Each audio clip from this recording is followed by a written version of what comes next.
truth? Are you tired of being so confused? You feel like you're more fucked up than the lies on the evening news? Well, just step right in. We can talk about it all as friends. And if you want, we can hug and kiss and make up for the party ends. Agree or disagree, stop arguing me. 'Cause I'm everything you want, damn sure what you need. I won't tell no lies, back up all the facts with truth. And if you can't get down with that, you must be somebody's dude.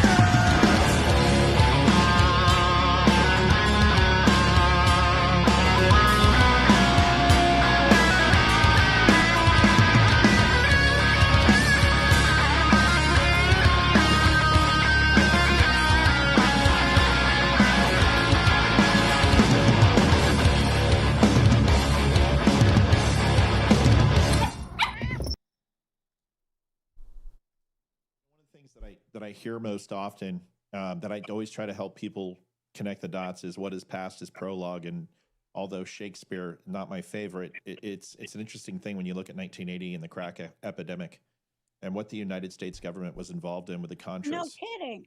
So I don't understand why people are so shocked and they call Roseanne a conspiracy theorist. Because there's evidence in the past of the government getting involved in this, and there's plenty of books on this, and you can read this. Hey, here's what I think. I love your show, by the way, Matt Spear, and Thank you, ma'am. Just discovered you about a week ago, ma'am. Oh my God, this guy's a genius. The facts he can spew. God, I love you. You can spew fact, and that's the sign of a genius. Thank you, ma'am. So I appreciate you asking me that. So you just made my life. I do remember back when they were bringing the crack cocaine into the black neighborhoods, and that proved that the CIA was doing it because they were grooming that population,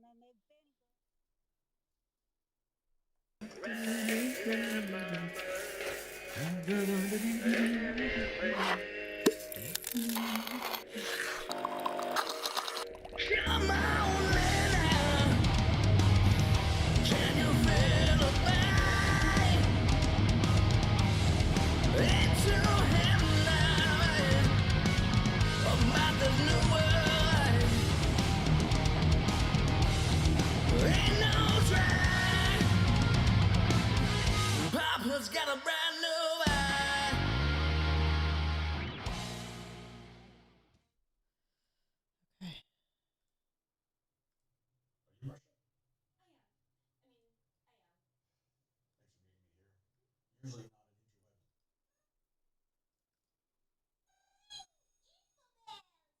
Hi guys, welcome.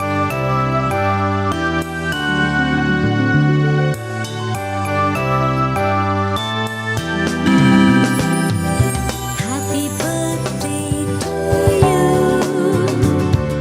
Happy birthday to you. Happy birthday to dear one. Or whatever that name is. Dear one. Birthday to you.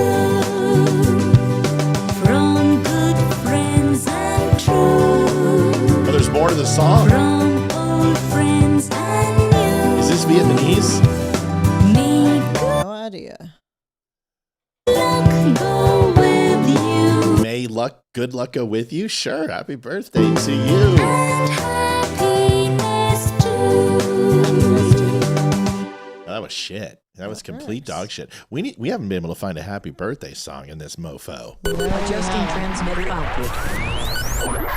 This is the Don't Unfriend Me show with your hosts, Matt, Leroy, Amy, and Olivia. Geopolitics, military analysis, and election coverage. Coming to you live on all major social media channels at The Dumb Show. Honest, direct, unfiltered. We can agree, we can disagree. Just don't unfriend me. Wow. That song sucks. We need to get a hold of Still Point and have them do it for us. Haven't we asked them to do one? I think they need to stop being lazy. We need to reach out to Brandon and team. Liv, who's coming on the show? We have a lot of people coming on the show. All right. So Monday we have Brad Kohler, ex-UFC fighter and running for governor of Minnesota. Yes. Next 13th. Jeez, next Friday. Dive that. The 13th. That's Old Woman Day. Friday the 13th, he's coming on. That's not going to be good for his campaign, Liv. Yeah. Did you No, think that's Brad Kohler. He's coming on Monday. Friday the 13th is Chuck and Kathleen will be in the house. Oh, Chuck and Kathleen. Oh, that's not even that's not good either. And then the following Monday, the 16th, Philip Hamilton, Senate candidate for Virginia. Yeah. Is coming in in-house. And then July 31st, or July. Oh my gosh, March 31st. I can't even It's think. your first. This is what happens when you get almost 50. I know. I'm old. I mean, closer to 50 than you are 40, honey. That was last year too. So. I know, but it's really this year. It's really close now. It's like right on the horizon. It's like right there. 50 is right, sweetie. It's 4 years around the corner. Look at that. It's right there. 50. You're going to wake up and you'll be 50. You're just be like, holy sugar muffins, what just took place? I know. Go ahead. March 31st, is Jessica Lynch. And then we will have a guy named Brian Cook, who I found on Facebook. Yeah. Who has a very similar story to us. I won't share his story. That's his to tell. But as opposed to the left, it has not been very kind to him. So he's going to be on the third week of March, between the 23rd and the 27th. We just haven't narrowed down which day, but it will be that week. Right. Then we got the older millennial coming on. Older millennial will be on sometime in April. I got a couple more people that I'm waiting to book once we get the older millennial figured out which day he's going to be on. So yeah, we got a lot of people. Yeah. Judy goes, I thought Still Point was going to do a birthday song for the show. I thought so too. I did we'll have too. to, you know what I'm going to do? I'm going to AI it. I'm going to be like, listen, Brandon, we're just going to replace you. Throw a couple songs of theirs in there and say, listen, make this song. Let's see if I've got this sign right now. Oh, there it is. Oh, doesn't that look good? Let's see if I can drop a shadow on it to make it pop. That's all right. That looks good. That'll work, right? Yes. So, where do you want that right there? Sure. Can you really see it? Yeah. I guess I'm wearing a very colorful shirt tonight. I know that shirt's killing me. I thought it was going to be I don't know. Here, just put it right here. That works. There it is. That looks good. That works Happy perfect. birthday to you. Well, happy birthday, babe. Thanks. I mean, 46 years old. That's you don't look 46. You know what I mean? 46. Yes. Yeah. Billy D. Williams is here. Colt 45. Nice. Watching from Chicago, Illinois. Nice, Billy. Good to have you here. So, we got a busy show tonight, folks. Donations up. Olivia came up with a goal tonight. She picked it. She's like made this a competition. She goes, well, last year you raised more money than me on donations, and this year I'm gonna win. And I'm like, it's not really a competition, but whatever. Fine. I like you better than me. It's on. $460 is what we're going for tonight. Yep. We figured that's pretty close. I'm 46 today, so I figure. So that's what she said. She's like, okay, it's my birthday. If I'm going to be here, I'm going to charge what I charge on the street, and that's $460. So she's not cheap, folks. Trust me, I've been paying for 27 years. We got a good show tonight. 46 is the new 25. I agree. So Chuck and Kathleen are being coming out here too. We were really excited about that. They get to see the studio, and they're like, well, we need to get a hotel. And I'm like, well, I'd like to really have them stay here. But the problem is Hayden's bedroom is just, it's literally like the old studio is packed in there. And I don't know if it's going to be comfortable for him. So we're going to have that conversation. Technically, we really only have a twin mattress in that room right now. Maybe we should just talk about it and like gut it and give stuff away this weekend and then go pick up a bed. My mom is coming out in April too for the play. Shit. What? I didn't say that. That was not. Wank!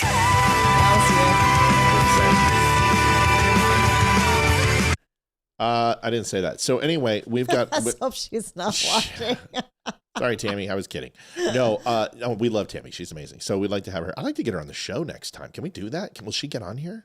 That I don't think she can. I think I've asked her before, and her company. Whatever. She can't. Whatever. What are they going to do? Throw her out of a plane when she? Whatever. We'll figure it out. So anyway, want to say thank you. For everybody being on, and let's get rock. Well, sorry about the issue we had at first. For some reason it crashed, and then all of a sudden it crashed in 20 seconds into the thing. It wasn't us, but it did it. And wait a second. Oh yeah, that was for John's shirt last night. Okay, well let's get going. We got a busy day. You got a donation to put in? I do. Then do that. Do it. Do it. Do it. Donation is in. Let's see what it is. It's Mel Lowe donated $51.99. Make Olivia's birthday great again.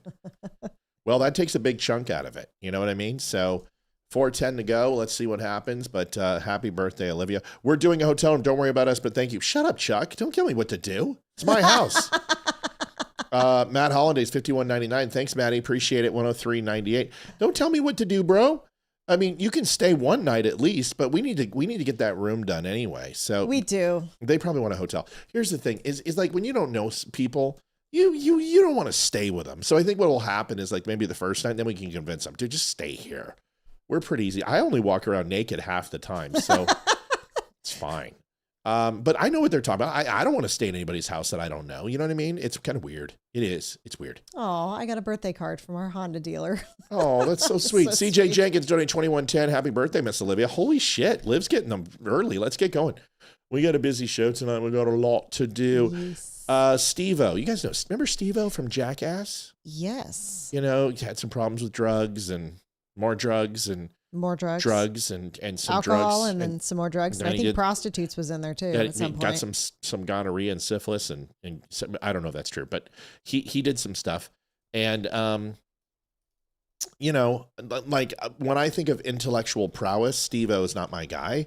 I think Steve-O's self-aware. That's the one thing I'll give him. Yeah. And he's likable in that way, is that he's self-aware. He knows he's not a brainiac. He knows he's a blunt force instrument, but he's a good dude in that way.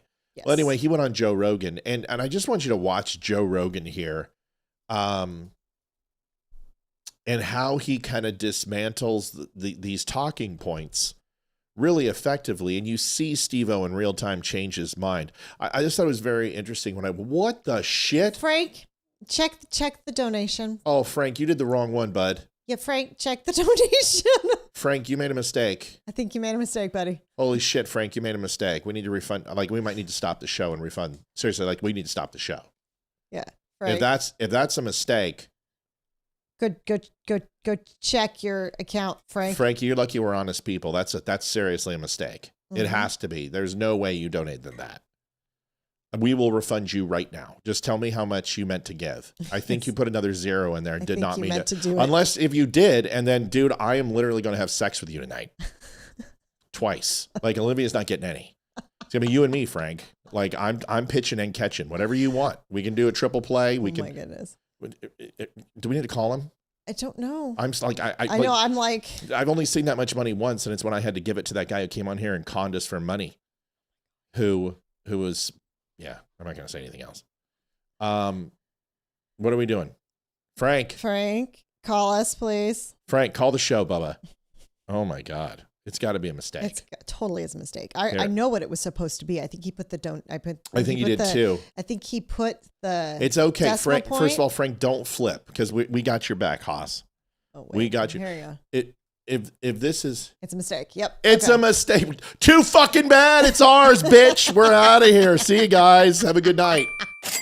We appreciate it. Happy birthday to us. Oh, happy birthday to us. We just made $4,464. Happy birthday to us. Frank, was it supposed to be $46, dude, or was it supposed to be $400? I think it's supposed to be $46.46 is what I think it's supposed to be. I think it's supposed to be $46.46. Yes. Let's ask him. Holy crap, we are the same age. I thought I was older. Smoke show. Sorry, Matt. Oh, no, I know she's a smoke show. Dude, trust me. You should have seen what we did before the show. So, do we have, Frank, what was the amount supposed to be? Ask him. Sorry, guys, we got to stop the show. Like, this is an emergency. And this just shows you we're good people, because we're like, we're more concerned. Like, first of all, I wouldn't even accept that donation. That's a ridiculous amount of money. I don't have his phone number. It's okay. He knows. I don't want him to feel like, I just need to know how much he wanted to give so I can take care of it. You know what I mean? Yes. He's like, I don't know what happened to the money. I think it went to a Somali daycare. I don't know where it went. We got him. I just need to know. Where is he? He's on Rumble. There he is. What's up, Daddy Warbucks? Daddy Warbucks. All right, let's take care of this. Man, I'm all thumbs tonight. No.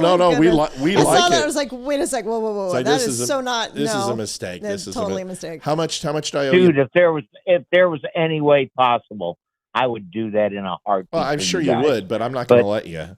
You're crazy. No way. But it was supposed to be 4646. That's what I thought it was supposed in to be. honor of Olivia. This is what we're going to do. Let's make this easy. Let's refund the entire transaction so you don't get flagged, and then you can put it back in whatever you want. Deal? Deal. All right, let me do that. If your bank hasn't literally closed all your credit cards. Like, I think they just sold some of Dude, my asshole is so puckered I can cut washers off of it. Yeah, but you just got to trust. Listen, in this day and age, you know, this is who you trust. You know, you just got to figure out that there's people out there you can trust, and there's people you can't, and we're one of them. Trust me, I had a thought of running. I was like, fuck it, unplug the show. We're like, we're done. Technical difficulties. Don't know what happened. I'm going to tell you what. My trust barriers are very high, and I mean, my walls are extremely high because I've been screwed so many times. Yeah. But you are one of the few people I absolutely put my faith in, and I know would never take advantage of anybody besides me. So yeah, no, that's what I just put in the notes for the refund. I put fucking Indian giver.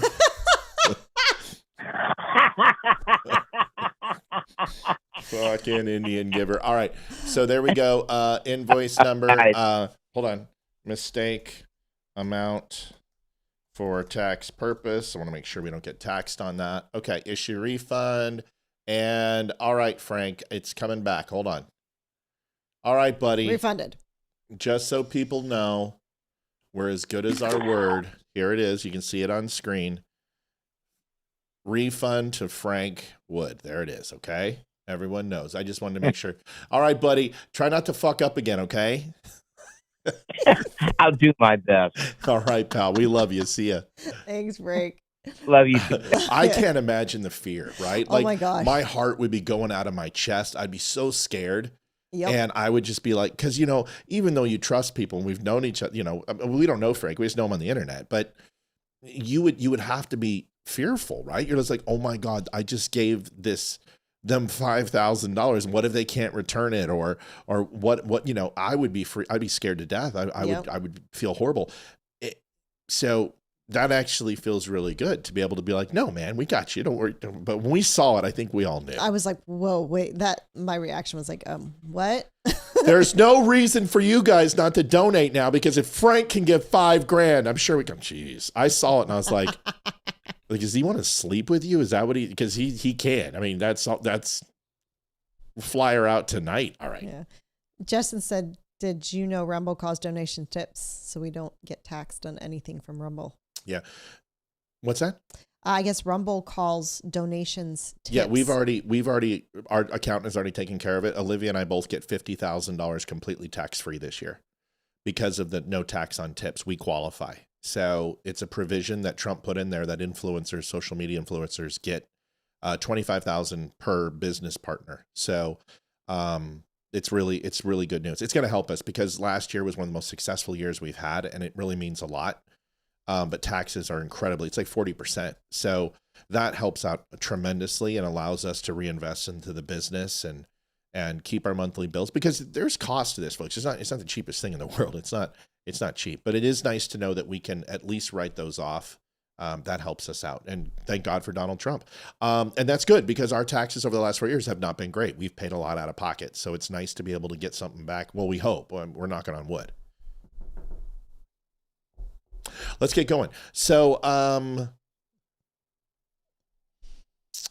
we got another one. Yes, Miss Carrie Spriggs. Thank you Carrie, very much. $5. Happy birthday, Olivia. Okay, so Steve-O, here is Joe Rogan and Steve-O having a conversation on transgender people. I'll trade tax codes with you all. Oh no, but you don't understand. I mean, that's just tax on the donations. That's you guys. We get taxed heavy. Like we get taxed heavy. Here's Steve-O gets dismantled. Merry Christmas. Situation. Talk to this transgender person. Like, hey, can I run something by you? And I spoke with them.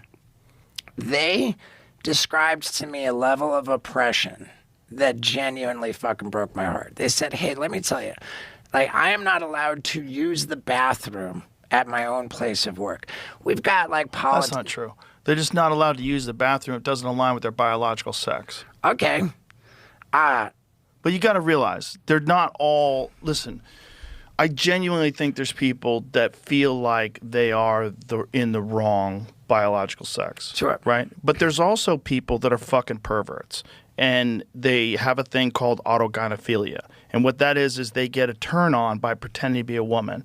They get excited by it. And they want to be around women. And they're creeps. And me wearing your underwear, is that the same thing? No. No. Okay, good. Just want to make sure. On your head or what? It doesn't make me gay. I'm just letting you know. So you give them a fucking Willy Wonka golden ticket to go into the women's locker room and the women's bathroom and stare at women and pretend you're a woman when you're just a crazy man and you're actually into women. Okay. That's real too, man. I don't doubt that that's real, and I know that it's a super complex, nuanced thing. But here's what's not complex. What is your chromosomes? Right. Okay? This is the same thing for competing. Right. All these fucking mental gymnastics that seemingly intelligent people do to justify biological males competing with females. Oh, I'm with it. I don't think anybody's It's the same that. thing. Right. It's the same thing. Right. And especially as speaking as a man who has daughters, like there are creeps. And if you give a creep, and I'm not saying all trans people are creeps. Right. But a lot of these fucking people that are in trouble for going into women's bathrooms dressed as a woman with a fucking beard and a heart on are just that. They're creeps. Right, okay. They're crazy men. And these crazy men, their entire life, they would get beaten up for that. And now all of a sudden, they have to... Nice, Sherry. Autogynephilia. That's perfect. That's really funny. It's really funny. Perfect. By the way, folks, so here's the problem. When you mention money, people go, oh, well, I don't get that. Folks, the tax on tips thing is specifically for that. We're 1099. I don't think anyone's complaining. Anyone's crying. We know we have people in the past who go, oh, what are you doing with your money? I need to know every dollar you're spending. And here's the thing is tax on tips was a gift, and it's an amazing gift. And they're charged at 40%. Because it's considered a bonus. So, it's a lot of money that we pay in taxes for those donations. And being 1099, pretty much everything we make, we have to pay our own FICA, own Social Security, our own state, own federal. So don't woe for us. Don't cry for us. I'm just letting you know it's a nice feature as independent contractors, which Olivia and I are, that we have the ability to go ahead and do that. We're getting a phone call from Detroit, Michigan. Detroit, I'm going to put you on, but I'm going to play the rest of this. You know what? We can wait. This is Matt and Olivia. Can you mute your phone and then we can get you on the show? All right. Hello? Yeah, just go ahead and mute the show. Who are we talking to? Oh, this is Derek. Hey, Derek, what do you want to talk about? Is a hot dog a sandwich? Is a hot dog a sandwich? No. No. It's an important question. No, I would say no. I would say no. I would say no. I would disagree, but I respect your opinion. Tell me why. Why is a hot dog a sandwich? Well, first of all, this is a great conversation. Let's identify what makes a sandwich first of all. How about we do that? So in your opinion, what do you think a sandwich is? Bread and a filler. We'll just go broad and say meat. Bread and meat. Bread and meat. Okay. Do you consider tuna to be meat? Yeah, we'll consider fish and any filler, I guess, because you have a veggie sub as well. Got it. So some type of filler. Okay, so there's got to be a filler. Okay, now is it two pieces of bread or can it be one solid bread? Because like a pocket, like a pita or a gyro would be, it's just one solid piece of bread. So it doesn't have to be two pieces of bread to be a sandwich, right? I agree, because a Subway sandwich is still connected in the middle. I'd still call that a sandwich. Okay. A sub. So a sub sandwich. So your idea is something that is composite made of wheat and flour, bread type, or gluten, or even if you want to use broccoli, ground it up and mash it with an egg and make bread that way, whatever, a bread-like substance. So then let me ask you this question. If it's only those two things and meat, then what would you call a taco? A sandwich? Nope. See, tacos, that's corn. There's no fermentation with the bread. There's flour tortillas in tacos too. Soft tacos are flour tortillas. That's a good point. The flour tortilla. Mm-hmm. So is it a taco or a sandwich? I guess it'd fall in the sandwich category. Okay. So now tacos are sandwiches. So now we're really getting somewhere. So last thing, what about a calzone, which has all the ingredients that you said, but it's only one solid piece with no opening whatsoever? Or what's a hot pocket? Is that a sandwich too? Or is that... Ooh. See, now we can get in the debate of if it's fully encased, is it still a sandwich? Because then you could go the route of, is a pie a sandwich? I think if it's fully encased, it's not a sandwich. Okay, so now you're cooking with gas, because I believe pie must see. This is the conversation that's brought back to the day of the etymology of Don't Unfriend Me, the day we were born, and I have always said that a pie must have a top crust, and ultimately, like a key lime pie is, in my opinion, not a pie. I believe pie has to have a crust. So you're going into territory that has long been explored on this show. I don't think you've made the case that a hot dog is a sandwich, though. Is there any other key identifiers that make a hot dog a sandwich? No, I think that's all I got. Not the strongest argument I have, but I was excited to hear your opinion. I think it's good. You know what? I think it doesn't matter. I think because if you get some good kraut and you get some relish, some mustard, don't put ketchup on a hot dog. You don't put ketchup on a hot dog. And of course not. Of course not. Only mustard. Fascists do that. Here's the second question for you, Derek, and then the last one is pineapple on pizza, yes or no? Now, this is something we've asked every guest and every viewer on this show. Pineapple on pizza, yes or no? Yes, I just had it about 30 minutes ago. Okay, you're a fascist, and you're no longer allowed to call my show. You're on my side of the aisle. You're out of here, Derek. You're on my side. You're out of here. All right. Well, pineapple on pizza. Good one, man. We'll give it to you. See you, buddy. All right, Bubba. Bye-bye. Oh, I like him. He's funny. He's a good guy. That was hilarious. That's a good question. It's fun. It's fun. It's okay to do stuff like that once in a while. All right, let's go. I guess pie falls under the quiche category, is what I was just told. Yeah, this is a conversation. But in this situation, here's the rest. You have to be accepted. So you've got two things going on at the same time. For sure. You've got people with gender dysphoria that genuinely wish they were a woman or genuinely wish they were a man. And by the way, it's men that are the problem. No one gives a fuck about trans men going into the men's bathroom. Come on in. Who cares? Right. Who cares? Oh, a girl's going to shit next to you? Or what is she going to do? She's going to pee out of a funnel? What is she going to do? Like, no one's going to get hurt. No one's going to get hurt. This is the problem. When you allow perverts to have this hall pass to go into women's locker rooms and bathrooms. So you can't say you're not allowed to use the bathroom where you work. That's not true. You're just not allowed to use the women's room where other women are in there because you're not a woman. And I know you wish you were a woman or whatever's going on, but you're not. Know what? You make a very, very good point. If you're a woman, talk to most women about this. And it's unless they're insanely captured by this woke ideology where they can't see reality and the fact that perverts are still a real fucking thing. Yeah. And this loophole. You've given loopholes. Like, there's men in prison. I think it's like 47 biological males in California are housed in women's prisons. Some of them are sex offenders. Some of them in Canada. There's a guy in Canada that they had to pay for his boob job while he was in jail for being a sex offender, and they put him in a women's prison. But in this situation... So this is one of those conversations where it's just like Steve-O's like, can we change the subject without me looking bad? This is a problem when you walk into an argument and you don't have a passion for the topic. And I was watching Andrew from whatever today. I still don't know Andrew's name, and I'll never learn his last name. It's just Andrew, and that's who he is. If you don't know who he is, he's interesting.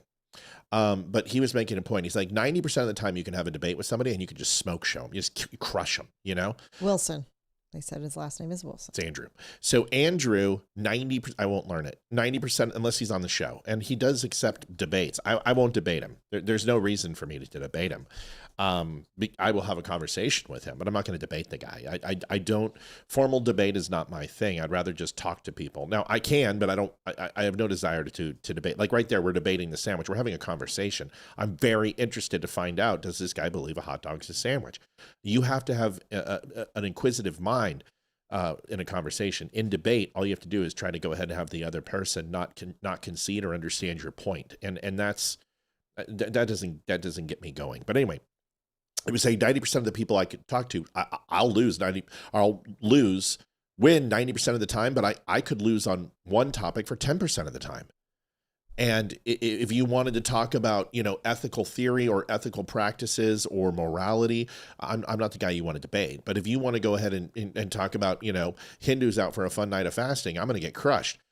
This is one of those things that Steve-O might be able to go ahead and talk with a level of expertise on certain topics, but you're not going to walk into a conversation with Joe Rogan, something he's passionate about, and beat him on it, no matter how surface level you are. Your thoughts on this? What Rogan had to say? I agree with him. I'm totally against it completely, especially with having a daughter and especially with having kids in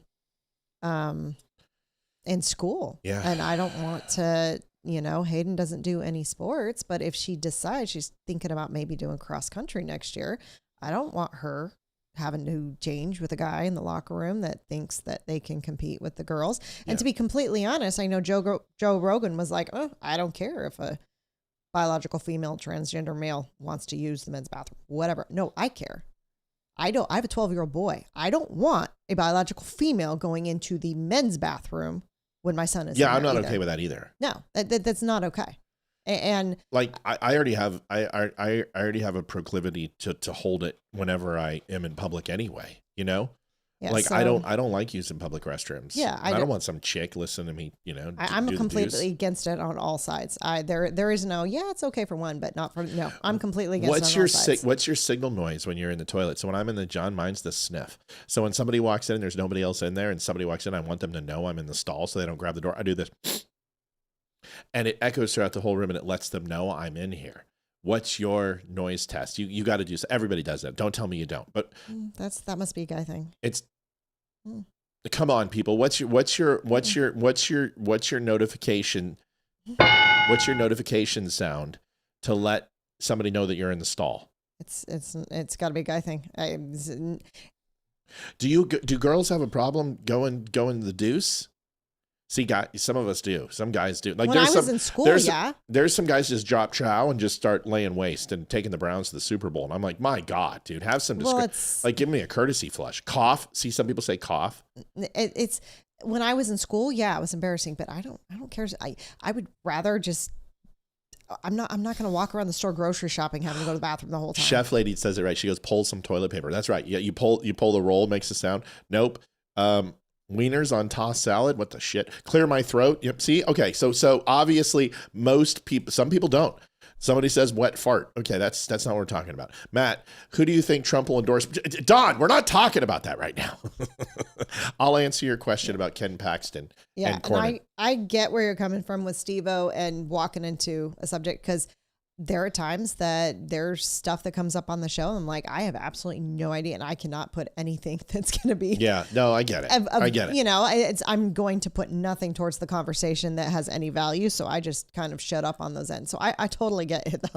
Don's like, I'm at lunch. By the way, your daughter is on here, even though she's got homework and she wants to clean the damn kitchen, Hayden. She wants to know if a Chick-fil-A sandwich is considered a sandwich. Yeah, it's listen, here's the argument to end all arguments. It depends on what part of the country you're from, because if you're in Germany, pretty much anything with bread and meat is a sandwich. So it depends where you live, it depends where you're from, it depends whether you're on the East Coast or the West Coast. Sometimes it's called cola, sometimes it's called a soda, sometimes it's called pop. I was raised with pop. Everybody's got different stuff. So I don't care. The thing is does it eat good?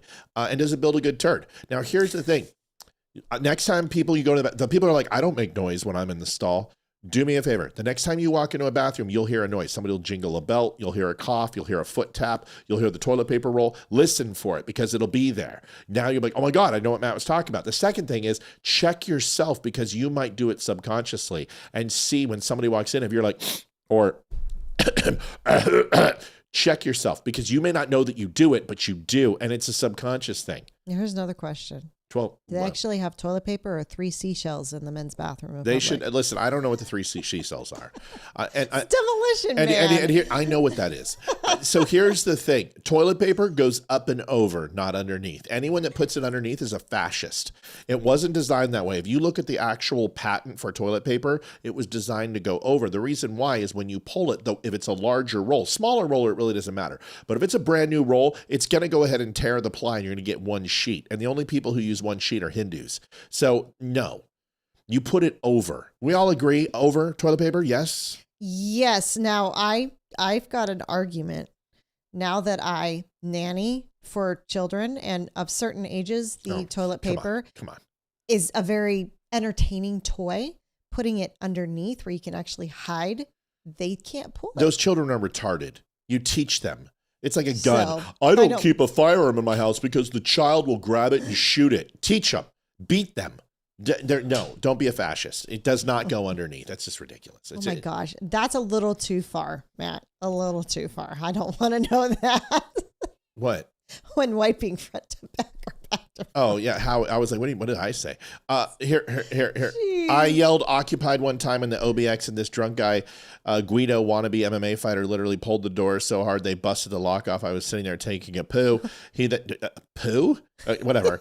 He then said, God, GD dude, lock the effing door. And I was like, bro, it was deadbolt. You yanked it off the frame, jackass. My wife was pissed. I was pissed. And the Guido wannabe MMA fighter was all raged up. So even told me it was occupied before he started knocking the door.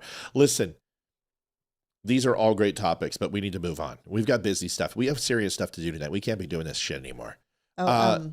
Question about Leroy. Is Leroy still busy with work? So Leroy has COVID. He has the walking death that I had. And no, he didn't catch it from me, but he called me. He's like, dude, I can't come on. I'm dying. And so he's been working incredibly long hours, and he got the COVID. And he's Ethan goes, does COVID go through computer screens now? I was like, oh my gosh, dude. It just may, because he got the walking death. All right, let's go. I'm trying to keep us on tonight. You guys are totally distracting me. Mike Roch, donate $12.34 via snail mail. Thanks, Mikey. Thank you, Mike. Folks, it's Olivia's birthday, 142.42. We're in it.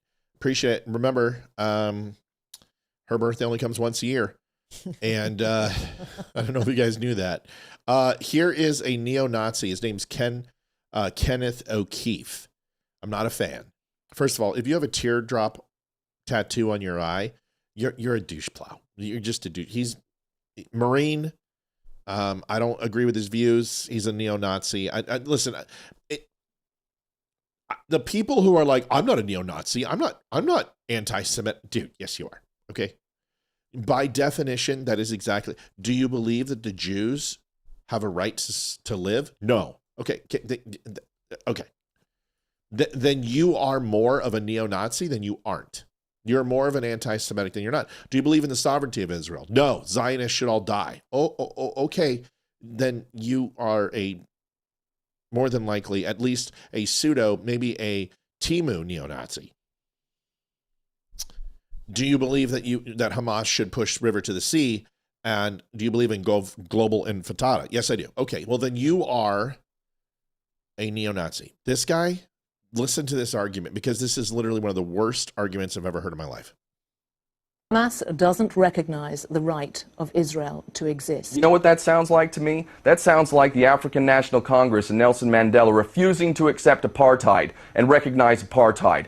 I say that Israel, if it wants to be a genuine partner in any kind of peace, needs to destroy its whole ideology of Zionism. Zionism that makes other people goyim, who do not deserve to be in the Holy Land. That's the real problem. If Israel will embrace every people, including Palestinians, equally, human rights respected across the board, then I would challenge Hamas to change its charter and say we will acknowledge Israel. But until that time, I see no difference between Nelson Mandela and Hamas in refusing to accept apartheid or the Zionist Israeli state. You are an idiot! Dude, first off, if I was her, I'd be like calling for security because, dude, Again, I'd be get out of my terrified face, of him. dude. Like, I don't want to be yelled at, so thank you very much. He reminds me of a rapist. Rapist. The ANC, the African National Congress, they wound up fighting to end apartheid with Nelson Mandela, and Nelson Mandela wound up joining them. The ANC didn't launch rockets at African Americans. They didn't go ahead and support genocide. They didn't militarize their 2-year-olds and train them that Jews needed to be mass executed and destroyed, and that they were the infidels. There is absolutely no comparison between what happened with Nelson Mandela, because the end was that apartheid ended. The hatred has been going on for 3,000 years.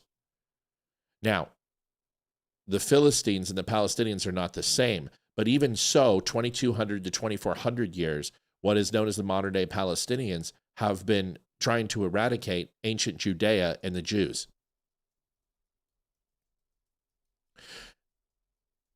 The ANC's founding was not to call for the genocide and mass execution of black people. That's not what it was. Now, were there atrocities that the South African government imposed upon the people of South Africa, predominantly blacks? Yes. You can look at the Stephen Biko story. You can look at Nelson Mandela. You can read history. It's not hard. You can look this up. And there was massive struggles, and there were killings, and there was genocide. But a lot of that was tribal genocide within other black groups that was taking place as well. But you didn't see the struggle. You didn't see a provision of territory that they were relegated to and literally kept in to protect them from attacking Jews. A lot of people say that a lot of the area around Gaza, the fences were designed to keep them in as like an air gap prison. No, it wasn't designed to keep them in. It was designed for them not to be able to attack the Jews, because once they had those 90,000 work visas and passports, not visas particularly, but that's essentially what it was, is that Netanyahu caved under pressure and allowed the Gazans to work in Israel. They took photographs of their weaknesses. They synced and timed all the guard duties. They knew where they were standing down. They watched them during Ramadan. They watched them on the spring offensive. They found out where they were during Passover, where they were during Hanukkah, found out the most vulnerable times, concocted the idea for the flying parachute lawnmowers, and they used the kindness of the Jews to murder 1,700 of them. And we can go back 40 other times of broken treaties and launches. Nothing like what happened with apartheid. Now, apartheid had its own issues, but this guy's argument is completely baseless. But he says it with a very intimidating way, and he says it in a command, and it's an appeal to authority. He's forcing that woman to say, you agree with me, or you're going to earn my ire. It's not a good argument. It's a stupid argument. He's not good at it either. He's an asshole. And I hate to say it. That's the best way to say it. I hate to say it, but he's just an asshole. And I'm not all about just trying to insult somebody, but he comes across as a bullish asshole. He's very much like a few other people we'll see. And yes, I'm very well with what's happening in South Africa. I'm very, very much aware what's happening to Christians in South Africa. And it's ultimately reversed, because a lot of the tribal gangs that were there have risen to power and are eradicating Christians. So I'm not saying apartheid I agreed with. What I'm saying is the Saharan countries have a very different outlook. And if you look at the tribalism that takes place in these undeveloped areas, whether it's, Djibouti, whether it's Somalia, whether it's in South Africa, the Congo, there is a very guttural and vitriolic way of handling people, and it's oppression and it's genocide and it's horrible. And I hate to say it, but you have removed people from Africa 400 years ago for slavery. And I'm not trying to be racist when I say this, but what I'm trying to, maybe it is a little racist, but that's okay. I'm okay with crossing into that and not worrying about the Overton window, is that black people have had an opportunity to assimilate and abandon a lot of those guttural ways of living and repudiate tribalism. And with horrible conditions, yes, as slaves received, but the conditions in Africa were equally horrible. And remember, it was Africans who sold Africans along the global market. So my point is 400 years of assimilating to the United States. And although 400 of that was through slavery and brutality, African Americans have learned and earned their freedom, and also have been one of the cultures along Europe and the United States and Canada and a few other places that have excelled. Belgium is another great example, that have excelled and kind of abandoned the ways of African tribalism. And I think it's completely stupid for this guy to make that comparison, considering that African Americans are constantly on the rise in most countries and expanding as a racial demographic from literally being 8% 30 years ago and moving up to 12, 14, 15% in the United States. They are a thriving culture. And that is antithetical to what he's saying. There's less and less Jews in these type of conflicts if they did not do what they did by claiming the Golan Heights, West Bank, and Gaza and protecting themselves, because Jews were systematically being killed and having to face multiple fronts of battle from proxy groups through Iran and through the Arabs.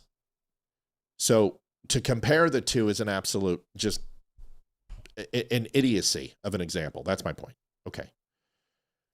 I sent a video to Olivia about the slave issue. Okay. Who said that? Africa is still tribal. The colonists tried to force the tribes into one country, but then they fell it apart. Right. Mel, I saw it, but it's like 17 minutes long, so I'm going to probably have to wait till this weekend to watch it. Vote for assault. Watch this. Today, it's interesting. Deirdre came in with a really good argument.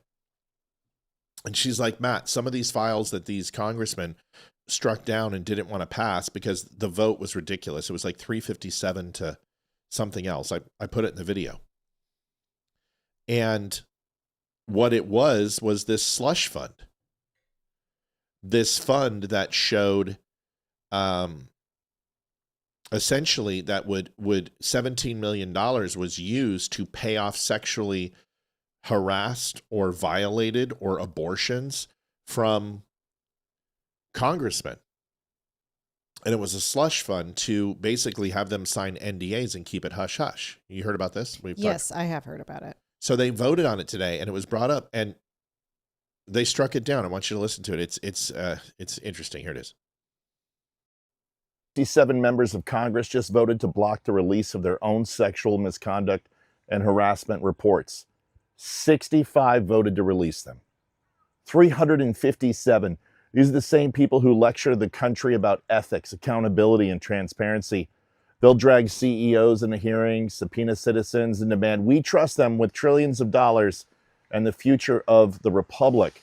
But when the spotlight turns on them, oh, that's a different story. Suddenly, transparency disappears. And here's the part that should make every taxpayer furious. For years, Congress has had a taxpayer-funded slush fund used quietly to settle harassment and sexual misconduct claims. Not their money, not campaign money, your money. Settlements paid to make accusations disappear and keep names out of the headlines.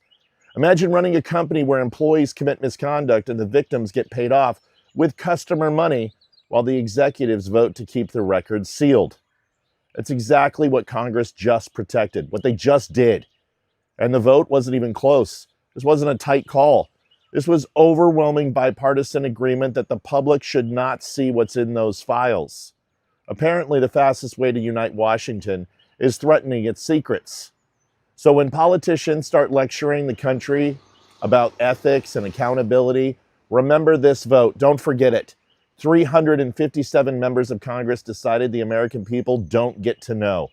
At this point, I'm just going to tell my kids Congress is Epstein Island with a dress code and a non-disclosure department funded by you and I. You know, Trump should have said this needs to pass and those files need to be out in the public. For Epstein files need to be out in the public. Right. Tit for tat. You do this, I'll do that. But they should be using their own freaking money. They don't want that to happen, right? They don't want it out there. And, you know, Deirdre made a really good point because I love Deirdre and I love her perspective. And I responded to her. And her perspective was, well, listen, a lot of these things could be false accusations. She's absolutely right. There is going to be some of that. We've seen that with Kavanaugh. We've seen it with Donald Trump. We've seen it with Christy Blasey Ford and the others. We saw it with Anita Hill. We saw it with, Clarence Thomas. Of course, But a lot of these were actual filed complaints. These people went through the process of filing grievances with their local police department or Capitol Police or whatever it would be. And then there was the process of filing a claim against these people, in the sense that I'm accusing you of something that you've done to me, and I am bringing charges against you. And before these things will be brought up into a state prosecutor or DA or district attorney in Washington, D.C. or the state prosecutor's office, they would make plea deals with these people and NDAs and give them money. Now, if you're sexually assaulted, there's two things you're going to go for: prison time or grievances, as far as financial grievances. Those are usually the two things you're going to go after. And the monies that these people were offering for something like, say, a senator groped somebody, or a legislator had an abortion with a girlfriend, or, you know, a concubine, or whatever it is. And she's like, listen, I feel I was pressured in this, blah, blah, blah. And they're like, well, here's an NDA and here's $200,000. Shut up and don't talk. That's very different. And the moment you do that and use taxpayer money, this is my argument, is that is taxation without representation. And it allows us to go ahead and fill a FOIA request, a FOIA request, Freedom of Information Act request. And we should be able to get that information because it's public dollars. It's our tax dollars. They have to disclose this to the FEC. They have to disclose this to the IRS, but they're not, and they're breaking the rules. So if they're using our tax dollars to have a slush fund to pay people to hush money and to be quiet, how can you impeach Donald Trump for that when he used his own money? But you know, and bring charges against Donald Trump, not impeach him, but bring charges against Donald Trump for the hush money and give him 34 felonies on a single clerical error that were misdemeanors. But these guys don't get held accountable because why? So my argument with her is just, if they weren't using tax dollars and using their own money, I can understand why their campaigns would do that, and that's their choice. And I get that. It's their own money, whatever, if they want to use their own money. But I know why they don't, because they're politicians, right, and their financial records and tax records have to be public. That's right. Where we can see their financial records. So that's where it comes from. And wouldn't that be listen, if you take US dollars, tax dollars, to go ahead and use them for personal reasons, like if you have a flight, or you do a fundraiser, or you're allocated money to take constituents out to lunch, all of these things are tax paid. You have to disclose that. You have to disclose that. And if you're taking tax dollars to pay to hush somebody because you did something stupid, it's very different than accusations of falsehoods. It's them saying, well, somebody like, well, wait a second, sometimes it's just cheaper to pay people off. But if you're innocent, who gives a shit? Not with my money. I didn't grope them. Right. I don't want my money used to pay them off. Yeah.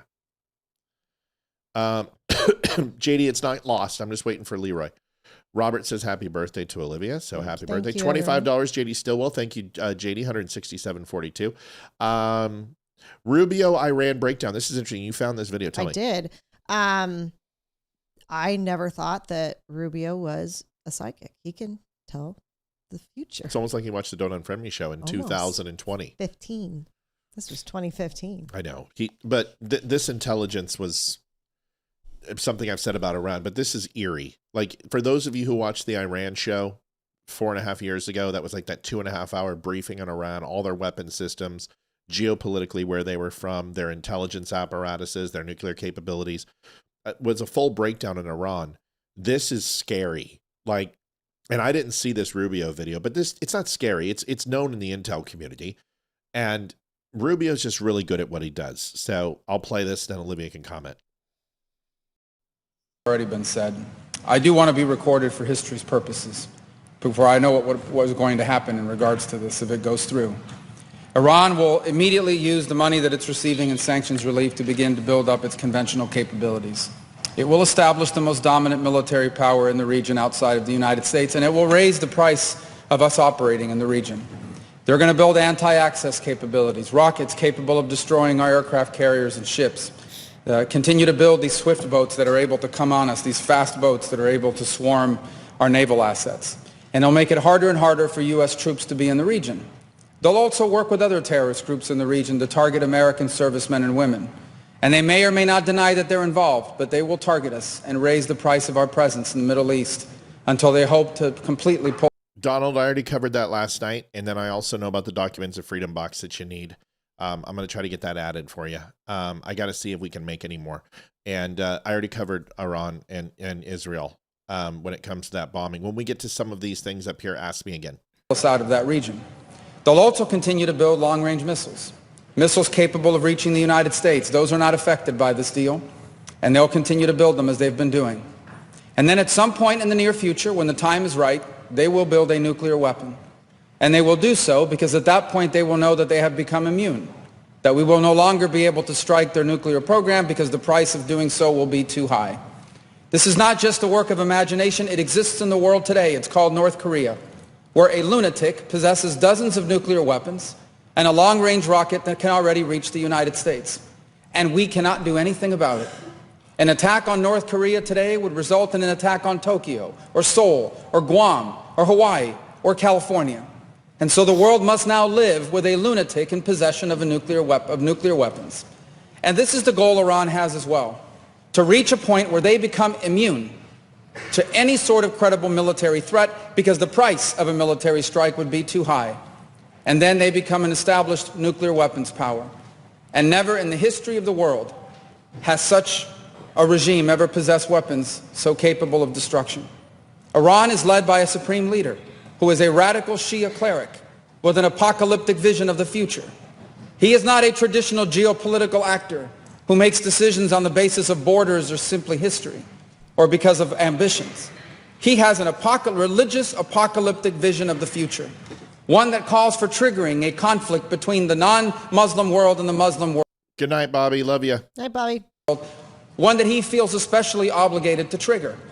And he's going to possess nuclear weapons. This is the world that we are on the verge of leaving our children to inherit. And perhaps we ourselves will have to share in it. And so I want to be recorded for history's purposes, if nothing else, to say that those of us who opposed this deal understood where it would lead. And we are making a terrible mistake. And I fear that a passage of this deal will make it even harder for us to prevent it. And I hope that there is still time to change our minds. But here's the good news. Iran may have a supreme leader, but America does not. In this nation, we have a republic. And soon we will have new leaders, perhaps in this chamber, but also in the executive branch. And I pray that on their first day in office, they will reverse this deal and reimpose the sanctions and back them up with a credible threat of military force, or history will condemn us for not doing what needed to be done at this critical moment in the world's history. I yield the He's consistent. I'll give him that. When you saw that, what was your big pull to that? I mean, what was it that made you go, It was just the fact that he pretty much predicted where Iran was going to be. Yeah. And it just shows what a mistake Obama made. Oh, yeah. And it's almost like Obama wanted this to happen. And I'm just wondering how disappointed he is right now that we're bombing Iran. I'm just curious. I think he's disappointed that the JCPOA failed because that was his legacy. Very similar to the Clintons wanting to provide universal health care and Hillary Clinton blowing $27 million in 4 years of her time and not being able to do it and tried to force things through. This is why Obama took the Mitt Romney Obamacare plan. And ultimately tried to, Romney tried to push it through, and the Republicans said no. Paul Ryan was on board with it, and Republicans repudiated the Affordable Care Act, and then the Democrats grabbed it and ran with it and took it, and so it was Republican policy that went nowhere, and he tried to shove that down, and Obama realized that, as out of any other president, that the time that he had, I don't think he realized how quickly the first year goes, and if you can't make monumental change in that first year of your presidency, you're screwed.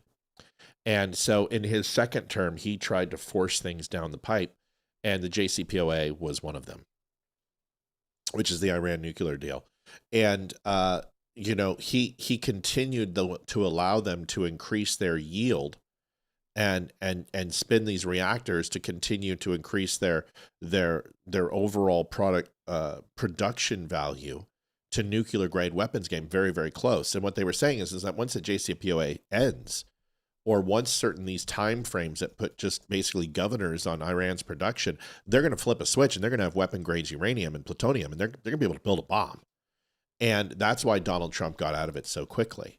But yeah, that was from 2015. Yeah. Anything else about that you liked while I blow my nose? Yeah, I just thought it was very interesting. And I never really knew much about him before. So he's actually kind of really smart. And he's doing a really, really good job right now. So I have a lot of respect for him now. Yeah, he's super smart. And you're absolutely right. He's doing a great job. And I think he's putting himself in the lead for being the presidential candidate in 2028, even more than JD Vance. Like he's kind of taking that VP position. Do you think he'll run? I think if JD Vance, it depends. If we win in 2026, I think JD Vance has got it. I think JD Vance has got it because Trump's going to be able to do exactly what he wants. If not, I think Trump's going to get impeached. And JD Vance just very well may become the president.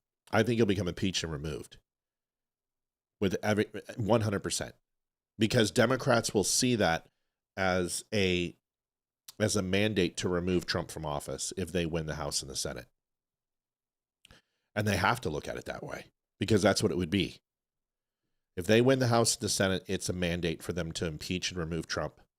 And then JD Vance would become, and then I think what happens is JD Vance picks Marco Rubio, and that's what you get.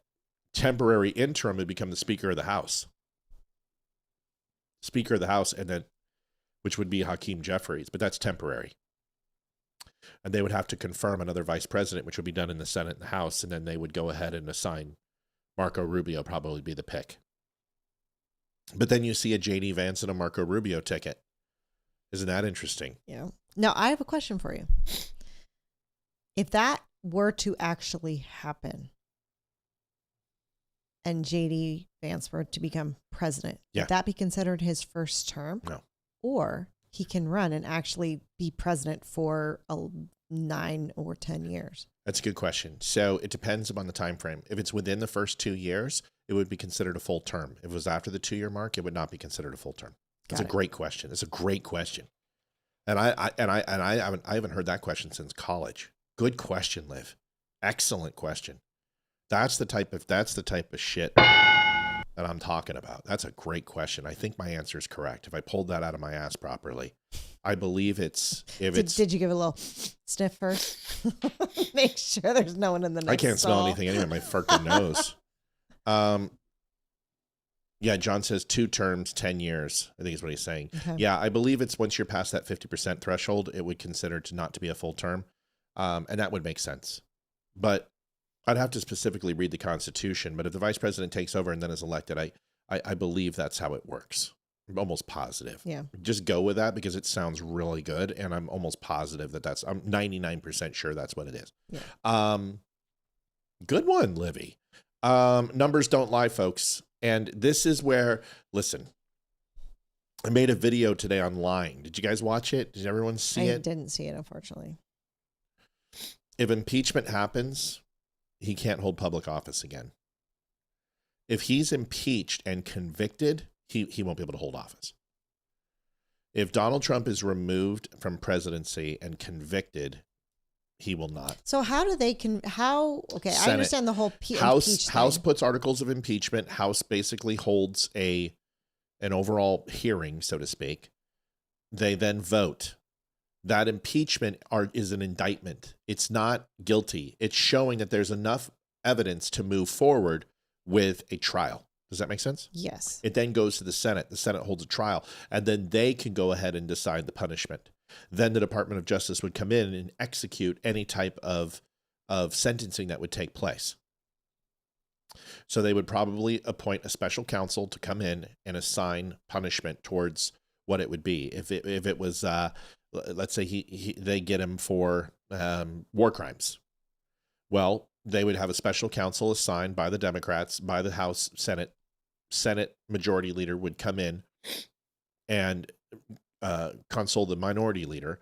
Then the speaker and the minority whip would go ahead and confer and assign special counsel. And that special counsel would essentially go ahead and execute any type of legal punishment against the President of the United States at that point, if it was to be a jail sentence or removal from office under 25th Amendment or under impeachment articles. It depends on what they go after him for.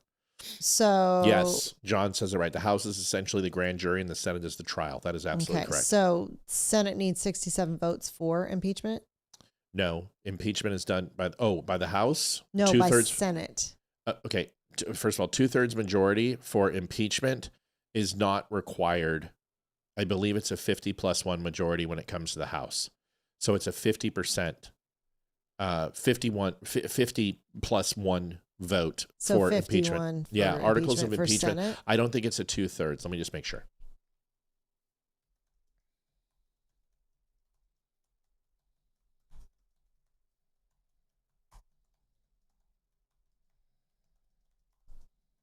I think it's 50% plus one. Senate is 50+1. This is percentage on House. I don't think it's a 2/3 majority. Yeah, 50% plus one. So in a 435 would be 218 votes. So 218 votes would be required for impeachment. Then the Senate, in order to do that, is 67 is what it says. 2/3 vote. Yep. Okay. That's a 2/3 majority, but truly all they need is 66 plus one, because vice president can come in. I know this sounds crazy, but the vice president could come in and actually sway a vote. So I have a question.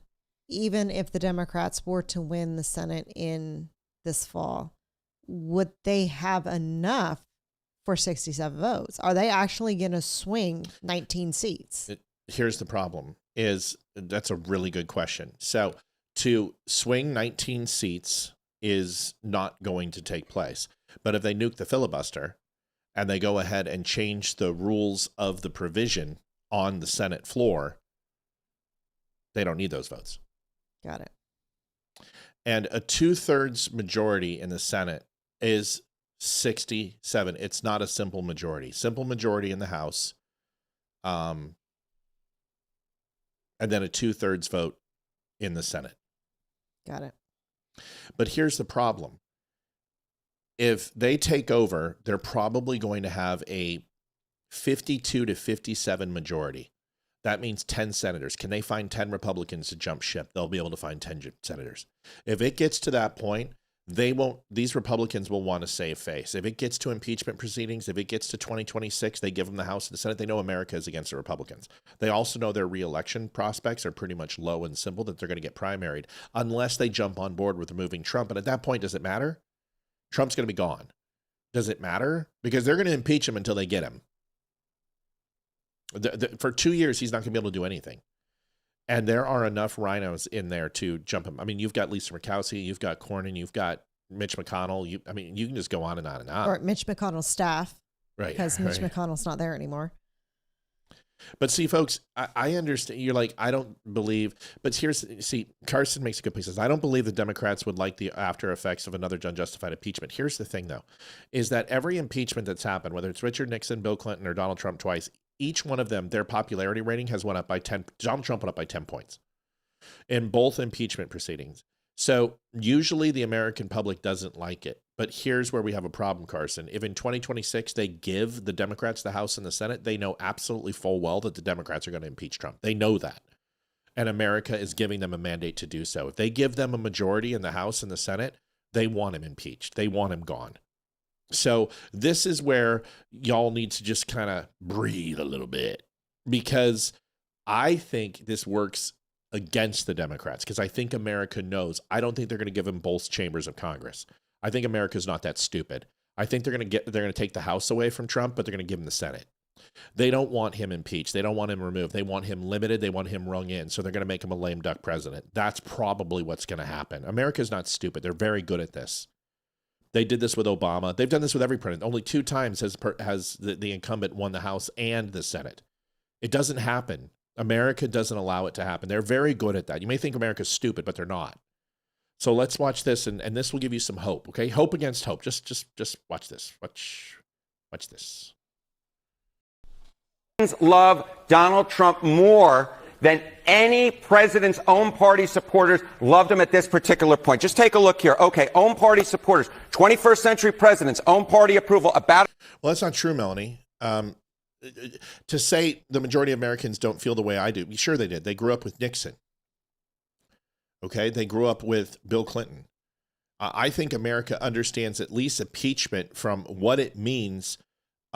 Maybe not the proceedings or exactly the definition of impeachment is just an indictment, but they understand what it means to impeach somebody. They believe if you're impeached, you're removed. That's nuance. That's just civics 101. I agree with you. They don't understand the intricacies, but they understand the word impeach. They understand what it means. It means, in their eyes, the removal of the president, and that simplicity is what makes this difficult. They know what that means. Otherwise, they wouldn't have put Republicans in charge to go after Clinton with Kenneth Starr. They certainly wouldn't have done it with Richard Nixon. And they certainly wouldn't have done it with Trump and taken away Congress from Trump as well in 2018. So I disagree wholeheartedly. But let's watch this. At this point in the second term, Bush was at Donald Trump more than any president's own party supporters loved him at this particular point. Just take a look here. Okay, own party supporters, 21st century presidents, own party approval about at this point in the second term. Bush was at 77%. Obama was at 77%. Look at this. 86% of Republicans approve of the job that Donald Trump is doing at this point. That is higher than either Obama or Bush had within their own party at this point. Trump's magic touch has not seemed to wear off yet when it comes to the Republican base. And what kind of approval are we talking about here? Okay, so we're talking about overall approval here. How about the strongly approved, not just like, but love. Okay, we're going to look at these same presidents again. Strong approval among your own party's base. What you see here is Trump is the only one who gets a majority at this point in their presidency. Obama was at 48%. Bush was at 47%. You see here Trump at 53%. Not as high as overall approval rating, but still getting a majority of the Republican base, at least in the average of polls, to say that they still really, really, really like him. Okay. Republicans love Donald Trump more than any president's own. So that is a huge indicator that there, all these black pillars like Nick Fuentes and Stu Peters and insurrection frickin' patriot girl, whatever the frack these peoples are, is that he has a massive amount of support. Fox just did a poll that 92% of Republican voters support him. So you guys need to understand something. Yes, Donald Trump in the big beautiful bill did the no cap on government spending when it came to the budget, but the House controls the purse strings. You guys need to understand something. The Democrats taking over, the first thing they're going to do is nuke the filibuster. They're going to nuke it. They've already tried to do that. Remember, the only reason they didn't was because Manchin and Sinema stood in their way. They lost by 2 votes. They had it. They will nuke the filibuster. And if they nuke the filibuster, they get to pretty much pass any type of legislation they want. They get to make Puerto Rico and Washington, D.C. a state. That's going to take place. They're going to go ahead and expand the Supreme Court to change the majority that we have in the Supreme Court. You'll see a lot of things change. We have to show up. If we do not show up in these midterms, then Trump's done. He's going to get cooked.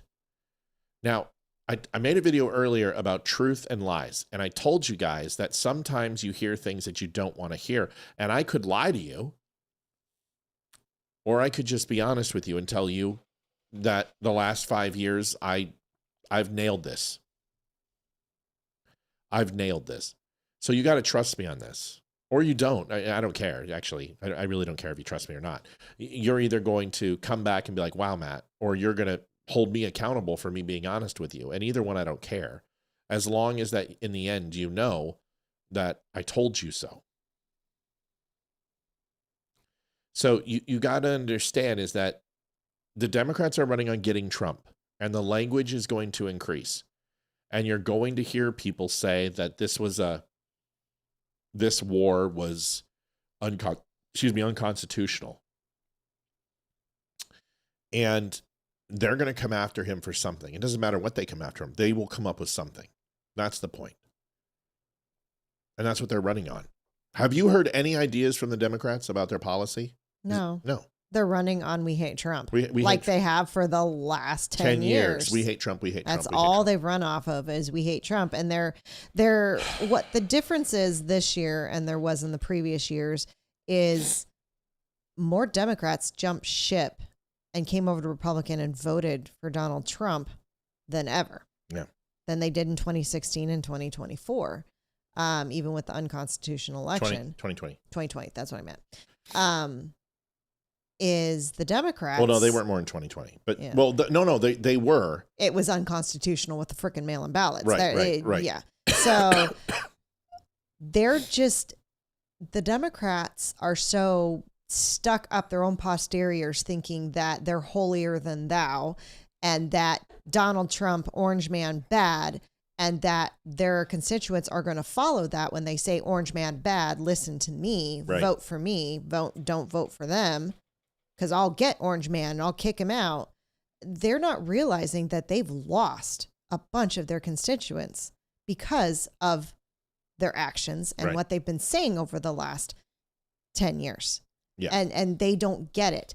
And they're not realizing, wait a second, we're losing people. We actually have to get off the Trump train and actually go on to something else, because I think a lot of people were real sick of the Democrats, of not hearing anything about policy and how things are going to change and how their lives are going to be better. They're sick of hearing about TDS. Yeah. And they want to know, how is my senator, how's my congressman, how is my president going to make my life better? I don't care about orange man anymore, whatever. They'll tie it to this is Donald Trump said it was going to get better. And instead what he gave you was foreign wars and blowing up other countries and lowering the quality of America's standing in the world.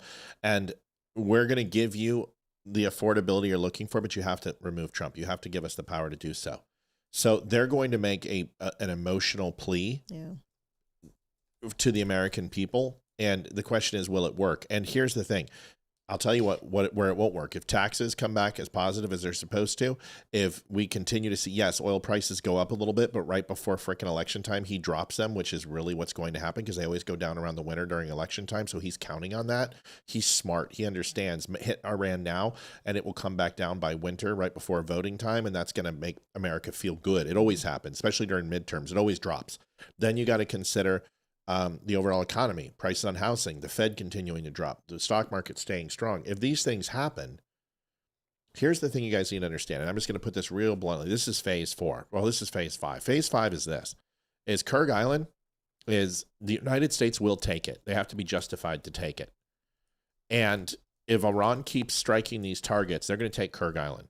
And what's going to happen is when they do that, the United States will ultimately own the Suez. They will control the flow of oil around the world. It will stifle China. It'll stifle Russia with their energy concerns. This doesn't allow China and Russia to continue expansion. China just stopped the sale of all exports of all energy. They are now hunkering down, and they are anticipating a lot of their energy to go by the wayside. So they are now in a Japan mode of conservation of energy. This stops expansionism of China. This is an absolute beautiful strategy. But here's the real thing, folks, is they go ahead and they take Iran and they take Kyrgyz Island and they go ahead and put this heavy hit. It's going to cost us billions, but that's going to open up to $30 trillion in natural mineral and energy rights in Iran. You know what? Wait. You don't. Okay. Sometimes you interrupt. You just let that sink real quick. Let that just marinate for a second. This may cost us billions. Yes, it's going to cost us $1 billion every couple of days. But in the end, it opens us up with a favorable government in Iran that will give us access to $30 trillion in mineral and energy rights. We literally corner the energy market for the world.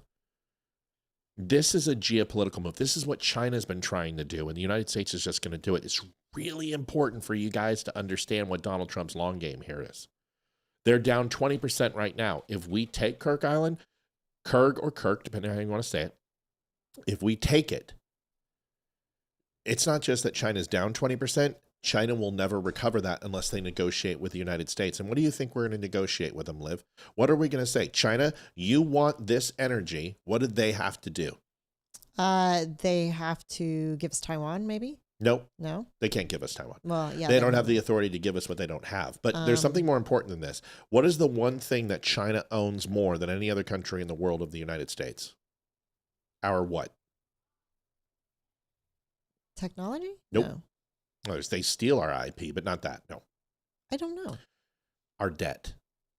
Oh, you did say that the other day. So China owns a lot of our debt. And the United States is like, sure, you want energy prices? You want energy deals? Fine. We want to see the trade negotiations open back up. We want to take our deficit down. And we want to take it down by about $320 billion a year. That's what we want. No. Okay? Fuck you. Get your energy somewhere else because you're not getting it from the United States. You want to go to war? Try to run a multi-continent war. We know how hard it is, and you don't have the infrastructure. You don't have the energy to do so. You don't have any nuclear carriers. You don't have any nuclear boats. You're in a world of shit. This is the long game geopolitics that people just don't understand because they only care about the United States. Go learn about the world, folks. It really opens up a lot of doors for you. Donald Trump is playing the long game. China, where do you think they're going to go for energy? Who do you think they're going to go to? Let's walk through it. Who are Saudi Arabia. What do you think Sauds are going to say? They're going to be kissing our patooties. So no, Saudi Arabia is with the United States. The petrodollar is with the United States. They love Donald Trump. They're going to tell him to piss up a rope. No, we don't want to piss off the South. We don't want to piss off the U.S. So where else could they go? Where else is a lot of energy and oil? A place we were just at. We just before Iran, we just hit this place, and we removed their leader. Oh, Venezuela. Venezuela. You think they're going to get it from Venezuela? Venezuela just praised us for what they did. Yep, they just said the United States is the greatest country on earth, and they liberated the people of Venezuela. You think they're going to go with the Chinese? Okay. So now where are they going? Iran? No, because we're already doing that there too. So who are they going to go to? They're going to look to Europe. They're going to look to Europe. What did Spain try to do? Spain said, we're going to go with China. We're done. What did Trump do? Fine, we're cutting off all trade with Spain. Spain knocked on the door. We're sorry. Vato, we made a mistake, cuz. The United States is in a geopolitical situation that they have never been in before since World War II. Well, since they haven't been in before and since World War II. They are literally dictating world policy. You want to go get energy from Russia? Russia can't even afford their own. That's true. What Russia can't get, the number one export of Russia right now is energy and wheat. And they're down on both because they're in the middle of a conflict. Russia doesn't have any energy to give China. That's why China has to go ahead and wash all their monies because of the sanctions. The ruble is in the tank. They're using digital currency, and China is laundering Russia's money. But China's only going to do that for so long because they're not getting the energy productivity that they want because of the sanctions on Russia. And this war is bleeding Russia dry. And any money that they get from energy is ultimately going and being thrown at the Ukraine war constantly. David Jenny says, earlier this week, Lloyd's of London and other major global insurers effectively halted standard war risk coverage for the Straits of Hormuz to escalating conflict between the U.S., Israel, and Iran. This prompted the Trump administration to intervene by offering U.S. government-backed insurance. Lloyd's of London insurers underwrit approximately 55 billion pounds, or 70 billion US in total annual policies, losing dominance, I read this morning, in the specialty and war risk segments of the Straits of Hormuz. The world's most critical energy choke point directly threatens a significant portion of billions in the annual underwriting risk. Trumped again. Yes. And why can he do that? And why can he insure that? Because he has $1.2 trillion of defense budget to go ahead and use that with the greatest military in the world. You guys, what you're literally seeing is a global superpower saying, we're it. We're not going to be the empire. We're not going to take over all your countries, but we are literally going to monopolize the energy market because China wants it, and we're not going to fucking let them. Getting rid of Donald Trump in 2026 would be the stupidest thing America could do. He is absolutely fucking crushing it. And all the black pillars and all the panicins are completely oblivious to what's going on. Is there energy production in Australia? No. No? Okay. Not to the volume that they need, or they would have taken it. China would have taken it. So my thought is I'm waiting for a Democrat. I'm not sure which one yet, but a Democrat is going to make a campaign commercial, of course, to sympathize with the war, and Trump's a warmonger and he's sending troops to die, and somebody's going to say it and somebody's going to come out. And if you vote for Republican and don't vote for me, you're sending your U.S. troops to die for Israel. They're already doing it. They're already doing it. Somebody's going to come out. They're already doing that. Yeah. Somebody's going to come out. We have so much show to get to. Folks, we're going to go in overtime tonight, but we really need to hit goal because it's Olivia's birthday. And we're here with you. Thank you, Joanne Townsend, 21742. Perfect timing, Joanne. We love you. Wait, Joanne. Yes, I read the email. Joanne, what are you doing? I read the email from earlier, too. Joanne, what are you doing? You can't be doing that right now. It's okay. Joanne, you can't be doing that right now. Happy birthday, Olivia. I'm not as generous as Frank. You can't be doing that right now, sister. We love you, Joanne. Coal is 45 to 50% of electricity for Australia. Coal's useless. That's not going to help them. Natural gas is 15 to 20%. It's in Western Australia, which is, it might as well be in Africa at that point. You know what I'm saying? Mm-hmm. So it's Western Australia. Renewables, it's 30 to 40%. And that's because the sun is up always. Solar and wind. But the energy production of Australia isn't big enough. You can only get energy about 6 places on planet Earth that are going to be able to meet China's demands. And the United States is now 4 out of 6 of them. Andrew Bryant donated 30. Happy birthday, Liv, towards Spa Day Fund. Ooh. All right, let's keep going. I wouldn't mind a petty on Saturday. We're busy. Let's keep going. We got a lot to do. Here we go. The Grammy goes to. I don't want it. What? The Grammy goes to. Okay, watch. So this is from Olivia. Funny. Olivia found this. This is rock compared to it. Go ahead, Liv.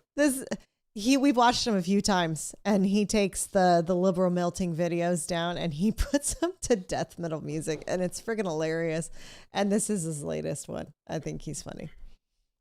Yeah, China has a shit toll of coal, but not the capability of of manufacturing that level of coal. They want to import their energy. Here is this. Watch this. I don't want them to serve time. I want them taken into the city town square, hung from their ankles, and not them from my country. Not them from my country. And not them from my country.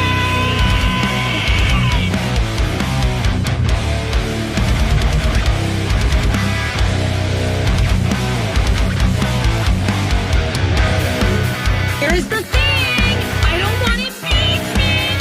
I don't want them to serve time. I want them taken into the city town square, hung from their ankles, and not them from my country.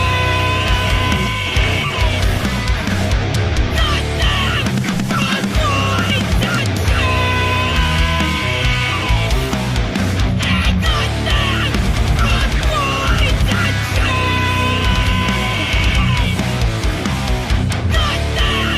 from my country. Here's the thing. This guy needs a Grammy. He needs something. He is so a good. freaking genius. It's so good. Love him. He's awesome. Vietnamese grandma is next. Oh, yeah. $2.72. Kimberly Jurgermeyer, $25.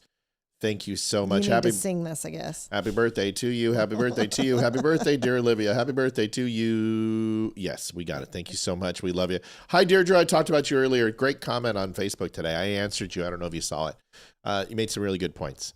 My closing argument was taxation without representation. They don't have a right to privacy the moment that they use tax funds to essentially pay people off. I made it. Go watch it. But love you. Good to see you here.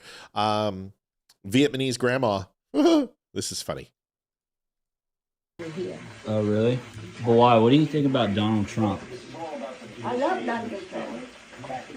He's strong. He said he'd do it. He'd do it. Oh. Yeah. You don't like him? No, I voted for Joe Biden. You're crazy. Yeah. Never voted. And then I voted for Kamala. Never vote for Democrat. No one. They asshole. You don't like Kamala? No, she a cuckoo. Ask smarter than her.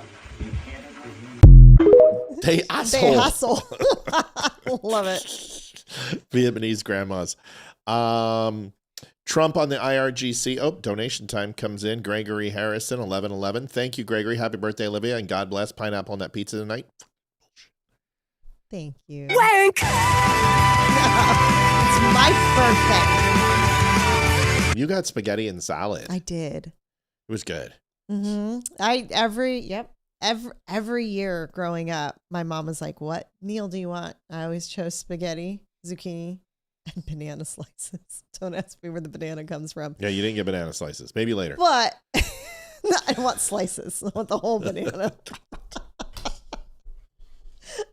Oh my God. I told you guys, you know what? For 4 years, for three and a half years that she's been on, you guys are like, oh God, Matt's a pervert. Sorry. It's her. Like the Red Room of Pain is real and she bought it. Like she's. Thank you for being attentive to the dummies tonight. Matt, thank you for being attentive. Is it just talking to you? Listen, like 3 weeks ago, I had an epiphany and I just decided to loosen up a lot and not take this so seriously. And I'm a better person for it. I hope that's what you're talking about. I really care about you guys a lot. And sometimes I'm not a very good social person. In fact, I'm really shitty at it. And I don't spend time with people on purpose because I know they're going to get sick of me because I can only be taken in moderation. And I know that about myself. And how Olivia tolerates me and my kids, I don't understand because I probably love as hard as I'm unlovable at times. So, but I hope that's what you mean. But last 3 weeks, I'm really just kind of not taking things too seriously, right? We can have some fun. So anyway, Trump on IRGC. This is important. Hold. Trump on IRGC is the Iranian Republican Guard Corps, and he is now making the balls on this guy. He is, first of all, CNN got into Iran today. I don't know if you guys know that, but of course they did. Of course they did. How? Because they're fucking CNN. They know that they're going to push Iranian propaganda to the Americans, so the Iranians let them in. So stop caring about me, Matt. No, Bubba, you weren't included in that conversation. Sorry. So CNN got into Iran, and Trump knows that this message is going to be broadcast. Listen to this. Once again, calling on all members of the Iranian Revolutionary Guard, the military, and the police to lay down their arms. They're only going to be killed. And now is the time to stand up for the Iranian people and help take back your country. You're going to have a chance after all these years to take back your country. Accept immunity. We'll give you immunity. And we'll be giving you really the right side of history, because that's what it is. So you'll be perfectly safe with total immunity, or you'll face absolutely guaranteed death. And I don't want to see that. I don't want to see it either. We also urge Iranian diplomats around the world to request asylum and to help us shape a new and better. And I'm once again calling. I don't think you guys understand how brilliant this is. Whether you guys know this or remember this, during the Iraq War, Iraq One, Shield and Storm is Iraqi Republican Guard was surrendering to news crews. And this isn't a lie. This isn't propaganda. They had no will to fight. And they were surrendering left and right. And not only were they getting it from Saudi Arabia, not only were they getting it from Kuwait, not only were they getting it from the Kurds to the north, and not only were they getting it from, at least from Israel, from an intelligence perspective, they're getting hammered by the United States. They had no desire to fight. They didn't want to fight. And the coalition against Iraq was just ridiculous. And why we didn't take out Hussein and finish him off is a whole nother conversation. But the point is these IRGCs, the Guard Corps, have been fighting for 30 years. These guys are sick of this shit. There's some of them that don't want to do this. And if that regime isn't strong, essentially he's just laying the seed for them to open rebel and turn. And if you don't think that there's parts of the IRGC that are going to surrender to these Kurdish forces and literally start fighting with them. You just don't know Arabs. You have no idea. Their loyalty is to Allah, not to some asshole who says that these Persians and most of the IRGC are, although a military unit, a lot of them are not radical to the point that you see in Syria, that you see in Hezbollah or the Houthis or Hamas. They have a very different standpoint. The Syrian side of the IRGC is fairly radicalized, but the stateside Iranians are, they're soldiers. And a lot of them will not stick around. So Trump is basically saying, come to us. We'll give you immunity. We'll give you a life of luxury. We'll give you 3 sheep and a goat. 3 sheep to feed you and 1 to keep you entertained in those lonely nights that are cold in the high desert. We'll even supply the Velcro gloves. We'll give you the Velcro gloves so the little bastards can't run away.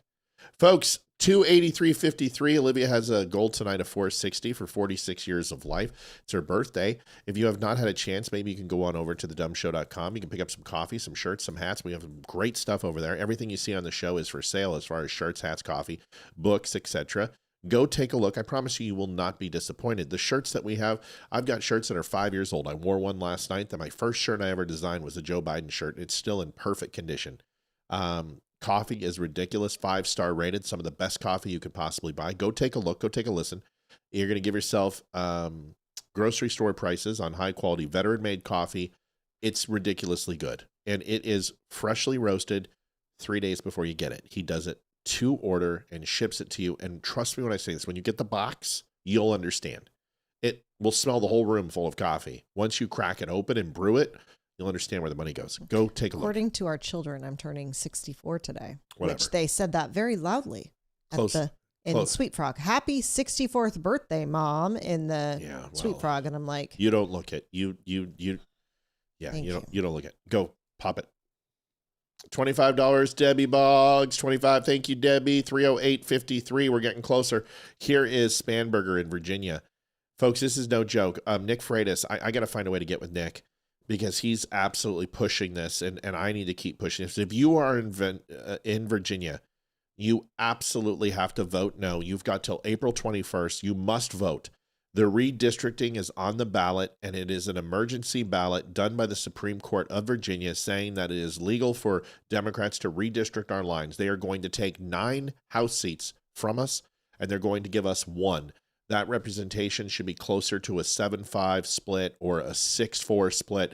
They are absolutely going to take Virginia by storm. Here's what they're doing, and they're lying. There is a commercial on Fox News which basically says, go vote yes, and it shows Donald Trump, and it says, don't let the Democrats take over.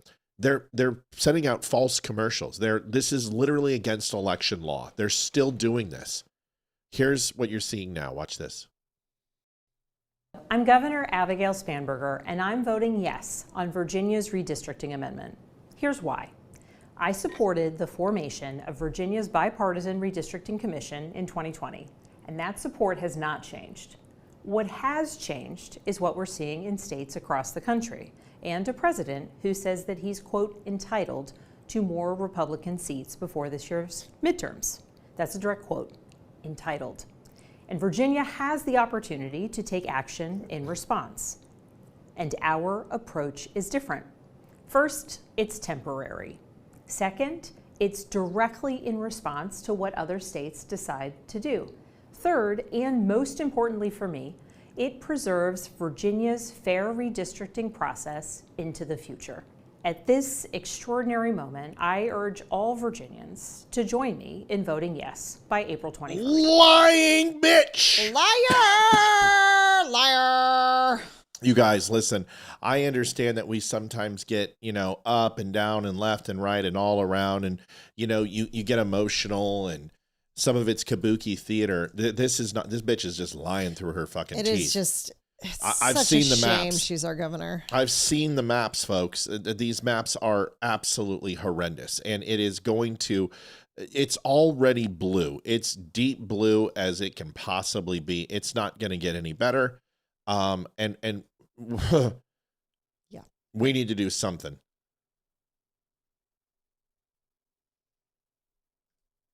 Yeah, that was an accident. because that came after.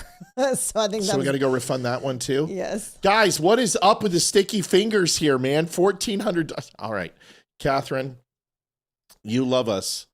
We're gonna take care of you. Nice to see so many people on Rumble. I'll take care of it right now. Did she text you? No, but I saw the donation afterwards. Let's ask her. Make sure. Kat, just tell us we got your back, folks. We have literally refunded about $6,000 tonight. Tommy, thank you. 2110. We appreciate you, buddy. We love you. Yeah, Kat, let me know. Holy shit, man. I got to put this in. Sorry. She's such a lion. I don't use the word bitch very often. This is 2 times. We're not talking about you, Kat. We're talking about Spamberger. Yeah, this is 2 times in one night. Don't worry, Kat. We got your back. Just tell us what you need us to do. God, between her and Frank, we should just shut down for the year. We're exactly. For the I did not see you here. I'm in Collin, Michigan. I know you meant the doctor just had to be funny. Must be a comment. Do you think Virginia will retaliate against her because of what she is doing to taxes and other things? No. Bubba donated $10. No, Virginia is liberal. They knew what was going to happen. They don't care. They voted her in. They voted her in. They know exactly who she was. They don't care. They don't care.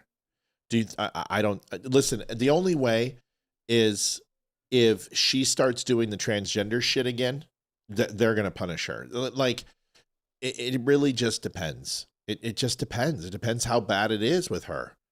But right now, I mean, Virginia doesn't have a lot of hope. We are blue as blue can be. Is Catherine letting us know what's going on? I don't know. All right, I'm going to hold this and just tell me what to do because I don't want to refund it unless I have to. Of course, I want to, and I will. I just need to know, but I don't want to do that to her and then not because did Frankie come back? Yeah. Oh, okay. Okay, we got a lot to do. Supposed to be 1460. Okay, Kat, we got you. I'm going to take care of you right now. You guys are killing me tonight. That's like fucking $6,500, man. I'm like, woo! I was gonna say we beat last year's total. I know. I'm like, how am I going to compete? She's going to use my birthday total. Oh my goodness! Yeah, free Leroy, Bubba. Kat, we love you. Thank you. Issue a refund. I'll tell you what. Next person that does it, you ain't getting shit. Okay, Kat, you're set. Done. We got you. You guys are really testing my loyalty tonight. You know what I'm saying? I mean, like, I'm sitting here going, what in the hell? There it is, Kat. You're taken care of, hon. And thank you for the $14.60. Yes, thank you for the $14.60. Listen, you got to give us one thing. At least we're honorable and trustworthy. You know what I'm saying? Mm-hmm. We don't ever want to hurt anybody. Drew's like, use the decimal, folks. or don't, and just nobody catch it. Like, I just want someone to log on, give us 20K, and then just poof. So I think Kat and Frank learned how to add at the Leering Center. What do you think? Yeah, you guys went to the Minnesota Leering Center. So whether you guys know this or not, Domovan, you guys remember I talked about this, the base. I told you that the fourth phase of this was going to be using bunker busters and the U.S. to bring in B-52s, but predominantly come in and hit some of these underground bases. This is what you're seeing here. Watch this. می‌بینی صدا انفجارشو؟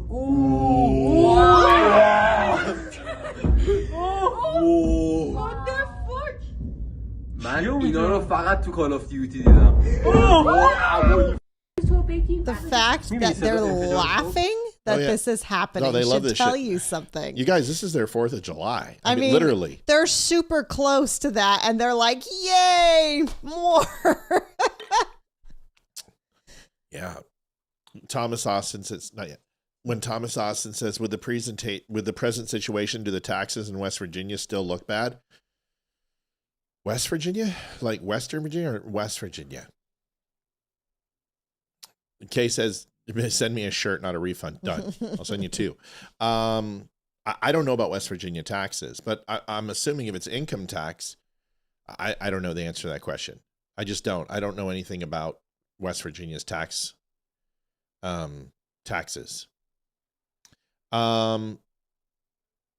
here is the left's coverage on the conflict. This is an interesting thing. Just a couple minutes. I'd love to see this. Yeah, this was calling it out. Watch this. Of this from the left has been unlike anything we have ever seen, certainly after 4 days. The New York Times. Donald Trump might end up regretting this. Trump looks good in that jacket, folks. You can get that jacket tomorrow for Jacket Donation Friday. This is the first one of March. $25 to get you in it. To win it, you get yourself a jacket. I would love to send him one and actually see him wear Oh, that would be awesome. Wouldn't that The be LA cool? Times. He never would, but that would be awesome. Trump vowed to end wars. He's now opening a new front in Iran. NPR, Trump promised no new wars, then he went to war with Iran. NBC, Trump campaigned against endless wars. Now he enters one with no end date. The Atlantic, America first to America last. And on from there. Only Donald Trump would ever get that kind of coverage, that kind of negative coverage after only 4 days. So I will say it again. Epic Fury is only 4 days old. Not 4 weeks, not 4 months, not 4 years. It has been 4 days, but it feels like the negative coverage started after just 4 minutes. Donald Trump enters the forever war business. That headline was published the day of the attack. And that's been the coverage for the last 4, now going on 5 days. Anti-Trump, anti-America, anti our troops who are fighting as we speak, and I've got a problem with that. I'm not going to be a part of that. Information. Yes. Pretty damn good. Guys, we're going to go rapid fire because we have so many good things. I have to go into the Marine. I got shit last night for going after this Marine. You guys might remember. Not a lot of shit, but I got some comments after the show of, man, there's a brother in arms. I told you this guy was a douche. I told you he was a douche. I told you. I've got the videos to prove it. But before we do that, here is Admiral Cooper. He's going to break down where the offensive is, a little bit of an update. If you haven't seen anything, here it is. Intensified. You may have heard the president say just a little while ago that we have sunk or destroyed 24 ships. That was true at the moment. We're now 30. at over 30 ships. And in just the last few hours, we hit an Iranian drone carrier ship.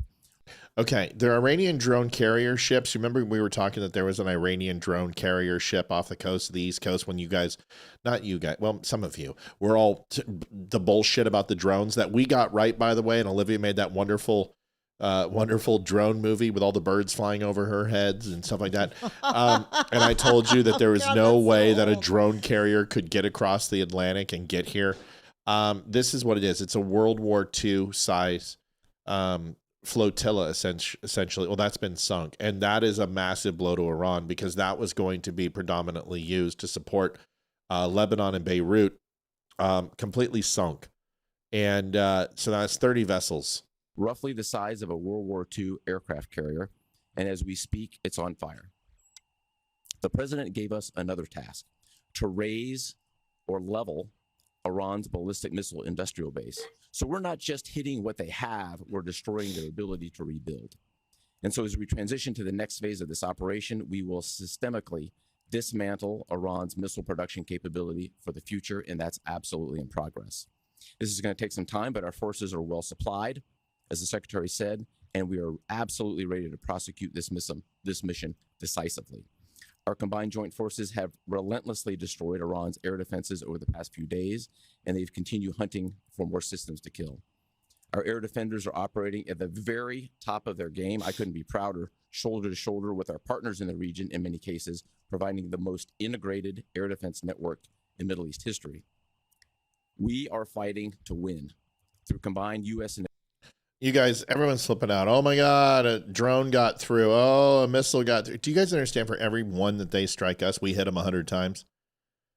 Do you guys know that we have independently hit over 3,000 targets now? The United States, in the next week, they'll be over 10,000 targets. This isn't a conflict. This is a fucking turkey shoot. And we haven't even brought in the big puppies. We haven't even started laying waste with the larger bunker busters. We haven't even dropped the Moab yet. Wait till they try to bring on the IRGC out of Tehran and lower them into the southern part of Tehran and march troops. Wait till that happens. We're going to fucking drop Moabs on them from space. It's not space, but it might as well be. You get my point. Yeah. Mother of all bombs, man. Square mile, hypothermic bomb. It essentially just sucks all the oxygen into a center point of the explosion and suffocates and liquefies their lungs. The United States has not even begun to drop its arsenal.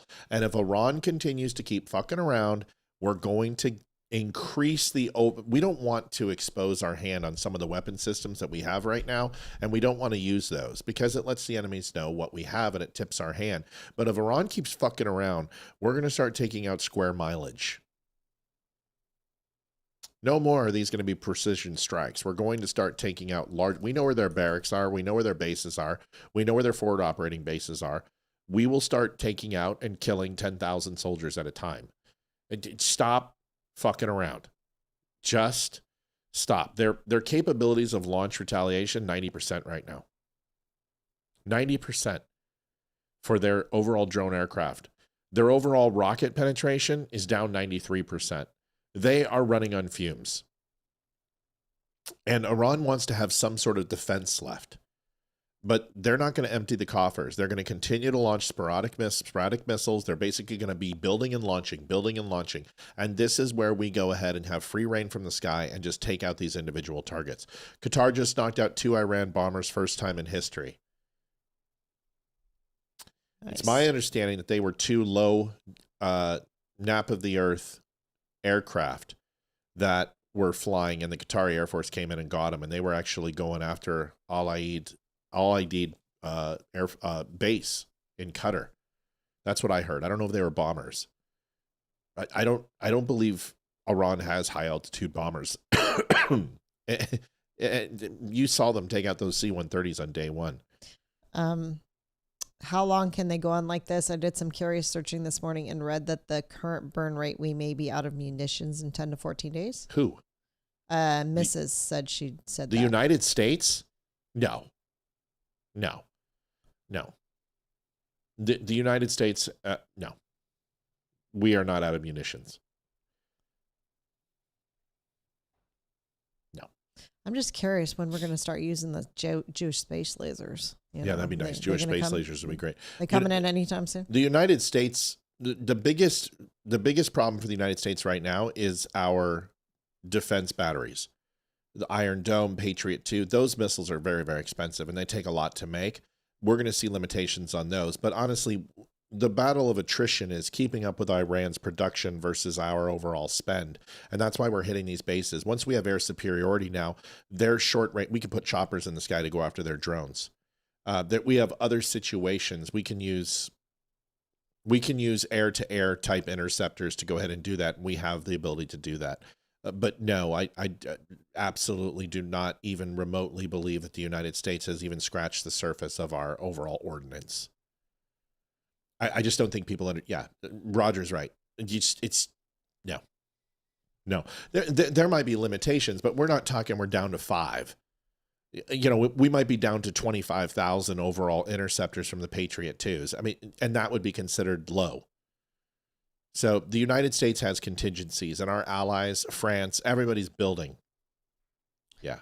Yeah. Are the Kurds making any headway in Iran? No, not yet. I mean, but you got to understand, this is going to be a battle. It's going to start off a battle of miles, then it's going to be a battle of half mile, then quarter mile, then 1,000 feet, then yards.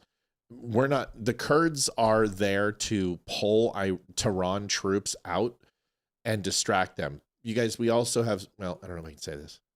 Don't say it if you can't.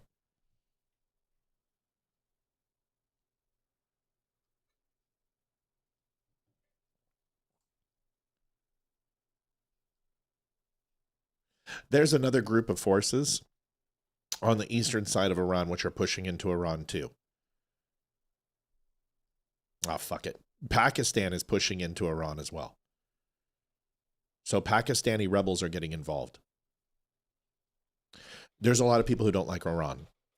Especially considering they bombed all their allies. Yeah, Pakistani rebels are getting involved and pushing on the eastern side. So what we're doing is the CIA is essentially igniting all of its proxies and all of its rebel groups and directing them towards Iran to create counterinsurgency.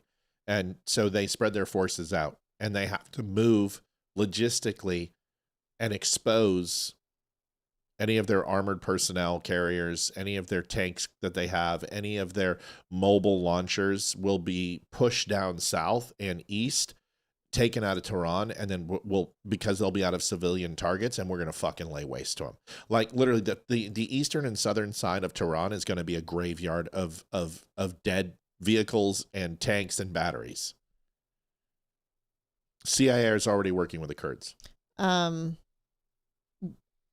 Okay, was Dubai hit? In which way? I don't know. Did Iran hit Dubai? It's my understanding that Dubai has been hit. Okay. Yes. Are the Sauds going to go ballistic, and are we going to be able to contain Sauds them? are already going ballistic, and Are yes, we we're going going to be able to contain them? Yes, considering that we provide them a shit ton of military, and we just signed F-35 contracts to them. Yeah, they're not going to do anything without our approval. So Chuck said, well, why is there Air Force? Well, because understand, there's 9 different provinces in Iran. Iran's the size of a third of the United States. It's massive. And we have not hit every single target. They still have planes. They have underground planes too. So they have a lot of underground units that aren't above ground, and they will move these out. And some of the planes that they use today, for instance, I'm going to show you a video here in a second with a PAC-130, which was underground, which was taken out, and then it was shot down by an F-35, an Israeli F-35. I'm going to show you a video of that. So they still have planes. They still have the ability to, they're not using all of their military, but the depreciation and the overall occurrence of amount of offensive attacks coming have literally, they're down in the single digits. Question. Matt Howinett, sorry for the dumb question, but can you please explain CENTCOM commander description? Sorry if it's a low IQ question. What, Central Command? That's what he said. CENTCOM commander description. I don't understand what that means. I don't know. So if you're talking about U.S. Central Command or you're talking about CENTCOM, those are two different things. So you're talking about Africa or you're talking about Florida. So U.S. Central Command essentially in Florida is very similar to NORAD and the guy that just talked. U.S. SATCOM. He's Command of Operation Fortress. He's Command Operation Fortress of U.S. CENTCOM, which is, we have multiple different theaters. You have PACCOM, which is the Pacific. You have Europe. You have Central Command, which is taking over North Africa and the Middle East. So we have different theaters of operation, and we have different command structures ultimately controlling those areas from a warfare standpoint. And he is in controlled forces, the general of controlled forces of U.S. CENTCOM, Central Command. That's the best way that I can tell you. The Dubai media office confirmed minor damage to a concourse. Okay, so I'm also going to tell you, got so much to do. We are gonna go, but we want to hit goal. I'm gonna disseminate something to you that I sent to Mel, and Mel sent this to me today, and I was all over this. I almost put this on the show. So this is a sonar array, okay? This is from March 3rd. This is a satellite photo. The first one we received was artificial intelligence. This is actually the satellite photo. And you can see this is $1 billion radar.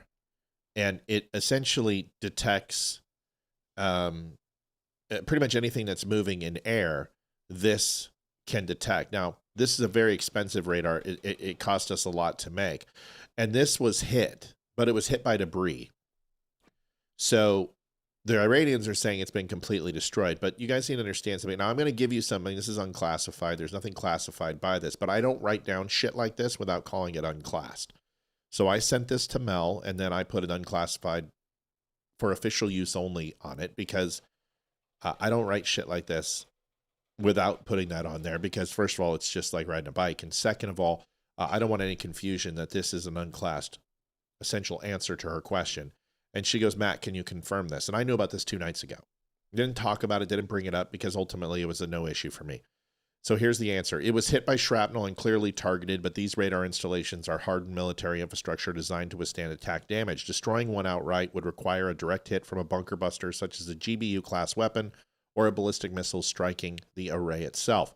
That did not occur. Iran has claimed the radar was destroyed, but there has been no confirmation of that claim. Even if a radar like this were degraded, the United States does not rely on a single system for missile detection or tracking. The early warning architecture operates as a layered network with multiple overlapping sensors that cover the same battle space. Space-based infrared missile warning satellites that detect launches globally, an ANTPY-2X band radar deployed with the THAAD batteries, which are all over the area. The THAAD missile defense system with integrated long-range tracking radar, the Patriot air and missile defense system protecting key installations, the Aegis destroyers and cruisers equipped with spy series radars capable of tracking ballistic missiles, carrier strike groups providing mobile radar coverage and interception capability, KC-130 and also E-3 AWACS, E-2C Hawkeyes, aircraft, DC-7s also providing airborne early warning and battle management, other fixed long-range early warning radars tied into the global missile defense network. The system was designed with redundancy. Damage to a single radar does not blind the network because multiple sensors continue tracking and sharing data across the integrated defense architecture. I'm not going to go into a whole bunch of specifics, but I will tell you that that specific array is shielded from different types of attacks. I'm not going to tell you which types of attacks, but I'm going to tell you some of the attacks that may take place. An EMP blast for one of them is shielded. Multiple redundancies as far as shielding and ballistic shielding and other shieldings that I can't go into. So this array is $1 billion array. It is a very important array, but if it goes down with the forces that we've moved into the area, it is essentially obsolete as a secondary triple, quadruple, quintuple redundancy. So it took some minor damage. Is it operating? Everything that I understand is that it's still operating copacetic and it's 5x5. Okay. That answers your question on that. Thomas Griffith, $30. Let's go. We got more to do. He says happy 30th. I appreciate it. Nice, 16 dude. years off, but that's I the way to appreciate get. it. That's the way to do it, buddy. Here's the Devery, I believe his name, Dawkins show. And Devery has some opinions on Megyn Kelly and others saying that those troops died for Israel. It's actually really good. Ooh. Is that thunder, the first thunder of the year? First thunder of the year. What's the fucking temperature? I knew it was going to happen. It said we might We have a low pressure system coming in March? Let me see. Oh, hurricane season's going to suck this year. That's our first thunder of the year. It is the first thunder of the year. I love thunder season. Nothing like making love with the windows open. I'm sorry. Keep it off the show. Look at that grin. She knows. Like after we won the cup in 01? What? Like after we won the cup in 01? Yeah, don't jinx it. Where are we at? Yeah, it's just. What's the temp? Temp is 51. Oh, right that's now. why. That's why. You got a low pressure system coming in. Oh, it's some big. hot air. It's a big thunder. It's We better hurry big. or we're going to get nuked. Yep. Here we go. Here's, Deirdre gave us $47. Thank you, Deirdre. Love you. Happy 46 plus 1. Good for good luck. Enjoy your year. Thank you, sweetie. We love you. Here's a good video. Watch this.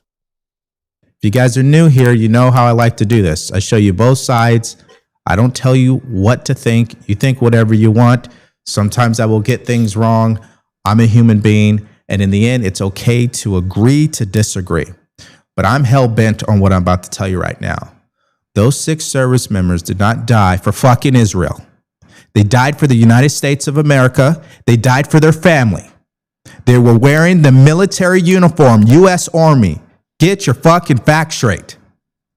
It is so disrespectful when I see commentators who never served a lick in the military acting like they know what it's like to serve in the military. Like they're in our heads as veterans. Like they've been to Afghanistan. John, I'm aware that we got Connor Roy, and that gives us the best center core in the NHL. Well, yeah, I say Roy Waugh. Yes. Sorry. Yes, it's Patrick Waugh's son. Sorry. Yeah, I'm not Canadian. First time I see, it's always Roy, but it's Waugh. Yep, he's 6'3", he's 200 pounds. He is a slow-moving defenseman, but he is a punishing checker. He's got some finish capability. He's pretty good on the PK. I think it's a good pickup for the picks we got. A little bit of an overpay with the first, but we didn't have a second. That's why we gave a first and a fifth. It's good. I don't think the Avs are done. I think we go pick up one more winger, and we're not done yet.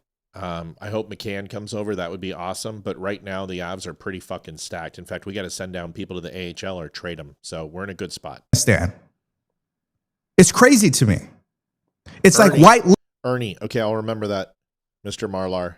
Ernie, I'll try to remember that. liberals thinking they know what black people are going through. It's ignorance. I get we all have an opinion. it doesn't mean we have to express it in such an ignorant way. Good enough. I would give you the full 2 minutes, Bubba, but I don't have any time left, so I got to get going. Here is something that I wanted to talk about. Dan Blazarian. I don't know if you guys know who Dan Blazarian. He's very much like a Stu Peters, Nick Fuentes. He hates Jews. I mean, this guy fucking hates Jews. Like, he wants them all dead. Every Jew on the planet murdered and killed. That's what he wants. First of all, this guy is ex-military, and he went through BUDS. He says he claims to be a Navy SEAL. He's not a fucking Navy SEAL. He's a U.S. Gravy SEAL, Meal Team 6, and he got called out by a Jewish UFC fighter and said, you want to kill Jews? Come kill me. Let's you and I get into a fight. Let's you and I fight to the death. And he ain't joking around. Dan Blazarian is a complete piece of shit. First of all, he's living overseas now. He's no longer in the United States. He's a lying, stolen valor piece of shit. I can't stand this guy. And you know what? I usually don't talk about people like this, but he just has no value whatsoever. If he literally caught herpes in his brain, I would be very, very happy. Here he is. Well, then the Brazilian or Zillion, or I don't know your name, you said you Israeli. I mean, I would sign up tomorrow and go fucking put boots on the ground and go fucking Israelis. That would be a great day for me. So I'm going to be the first one to volunteer. If you want to Israeli, come on, come. I'm willing to fight you. MMA, bare knuckle, anything. If you want to fight to the death, I'm going to do it also. Just say when, just say where, and I'm going to come. Want to fight with knife to the end? I'm going to do it. The winner going to stay alive, the loser going to die. You willing to do that? Let's do that. Or you just talk like you always do. This Semitic. So anytime you want, I'm going to fight you to the death. טוב, חברים, זה בשביל כל... Good for him. Good for him. Dan does not want a piece of that guy. Dan's a pussy. Dan is an absolute... Anybody who has to say that they're a SEAL, you rolled out a BUDS. I believe there was a live fire exercise where you put people in danger and you got rolled out. You're a loser. There's nothing worse than someone who pretends they're a Navy SEAL, but there's nothing worse than a person who actually goes through BUDS and sees what it takes and then still claims to be a SEAL. You're a WANA SEAL. You're a Meal Team fucking 6 U.S. Gravy SEAL. You're a piece of shit. And I hope you pick a fight with somebody who's better. And I would love for you to eat out of a straw for the rest of your fucking life. Then we'll give you a Jewish nurse.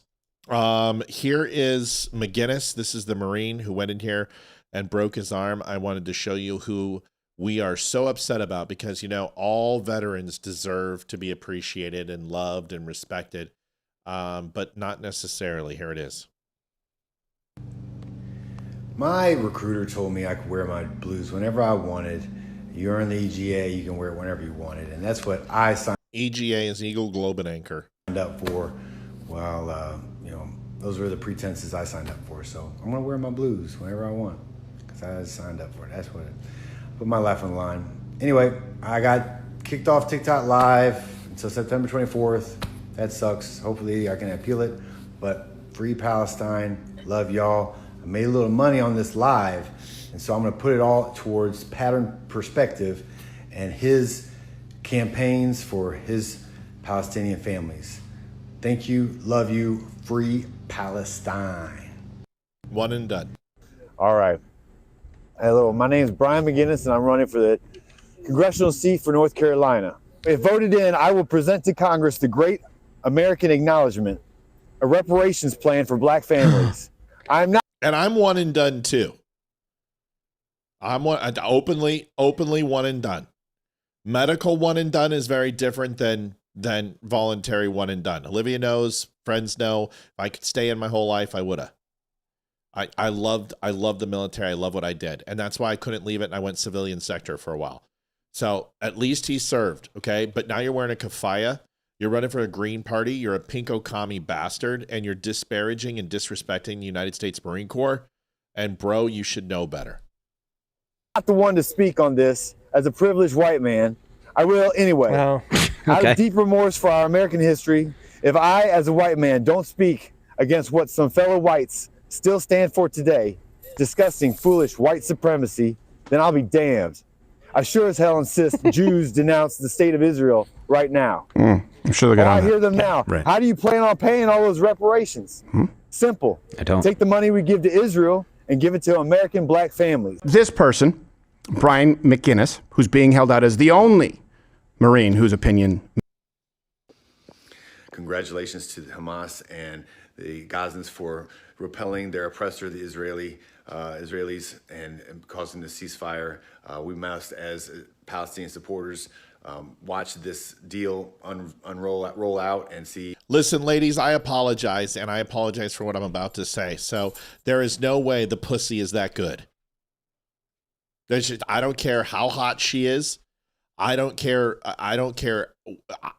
what she does. If she replicates the Tijuana donkey show, there is no coups worth this. For you to abandon your brotherhood, for you to abandon your country, abandon your God, abandon the core for any woman. No offense. I'm sorry. I can't stand it. I can't stand it. Something tells me that he just didn't abandon it for her. Oh, no, he abandoned it for her. She's Hamas 100% supporter. She's an Arab. And she got into his head and brainwashed his crazy freaking PTS brain. It's sad. It doesn't, he's responsible. He's 100% responsible, but this shit happens. And I'm sorry to say this isn't the first time it happens to veterans. I've seen veterans come back. I've seen them marry Muslims, and this is what happens. I'm sorry. It's what happens. He's fucking crazy. I'm not even done yet. I'm not trying to shoot you down. I mean, what were you going to say? I'm sorry. That was rude. I was just going to say, I don't know, that maybe it's not all her that's causing it. I mean, maybe he was a little disillusioned after coming back from whatever he went through, whatever. I don't even know what he did. But, I mean, he had to be a little off before he met her, don't you think? Because, I mean, if she truly loved him, she's not going to make him change for her. I think he's radicalized, and I think he embraced the Quran, and he embraced the parts of the Quran that are inherently horrible, is what I believe. And like most American servicemen who have a hatred for the United States after they served, this guy had, just look at he wants reparations. He donated to Jill Stein and the Green Party. He has predilection and respect for Marxism. I mean, dude, he's just a fucking wacko. He's just a radicalized wacko dink. Make sure it's legitimate and fair, and also continue to support Palestine with her wearing keffiyehs. Yeah, you may have dated a Jordanian for 2 years, but did you date a person who was an extremist? Did you date a person who wore a keffiyeh? Do you date a person who believes in the eradication of the infidel? So I didn't say all Muslims. I said radicals. So it's not Muslim that's an issue. Okay? That's not my point. My point is if they're radicalized and they take the parts of the Quran that specifically call for the eradication of people who are not Muslim. Yeah, they're nuts. But just what the heck was that? Just because they're a Jordanian or just because they're Iraqi, I don't have a problem with Arabs. I have a problem with radical Muslims. Jordan is chill. So's Qatar. So's UAE, but there's also parts of Jordan and Qatar and UAE that are not. There's great people in Yemen. There's great people. I had 2 guys come into my house today from Afghanistan who were both NGOs. And we were in some of the same areas. And we were talking today. And they were interpreters. They worked on my dishwasher. And then they asked me what I did. And I told them, and I guess they've watched the show before. And they were like, oh my God, I showed them the podcast room and everything. But it's an amazing thing. I have a lot of respect for Afghanis. And they came into my home and there was mutual respect for each other and everything. So I don't have a problem with Arabs. I have a problem with radicals. Anyway, here's the rest of this guy. Here's some other stuff. Watch this. Every Marine's going to shit themselves. Marines are not going to be happy. Watch this. Marines, you better put yourself in check, and Marine wives. Watch this. This is not going to be good. Why are you here? Why are you getting arrested? Free Palestine, from the halls of Montezuma to the shores of Tripoli. Palestine will be free. Oh, no. Nope. You do not change the words of the halls of Montezuma. You might as well change the Pledge of Allegiance. You might as well change the national anthem. Nope. Dude, I know the halls of Montezuma, and I'm a Navy guy. You do not change the words of the halls of Montezuma. Nope. That is sacrilege. It's sacrilege. Go ahead. $50 happy birthday from Big Sky Country. Thank you. Thank you, Wanda Reed. Happy birthday. Little present from home. Thank you, Wanda. Oh, they broke his arm. Oh, man. We just witnessed a Marine veteran interrupting the hearing, and they broke his arm. Why did he interrupt the hearing? Because there is a war in Iran, and our military brothers and sisters are going to die for Israel, and we are here to say no, we do not support Israel. Is that a Masters jacket? Do they allow women to win the Masters and in golf? Whatever. We do not want to die for Israel. Stop the war. Bitch, you ain't gonna go. You can't pass the PT test. Your fat content's way too high. You're not gonna go there. You'll give yourself 2 black eyes if you try to jog. Calm down. You're not gonna go to Israel. Nobody's sending you to Israel. God, these people are so obnoxious. Are in Iran right now. Oh my God. They pulled him out, got his arm trapped in a door, broke his arm, tackled him to the ground. It was a very, very intense situation. Please stand up.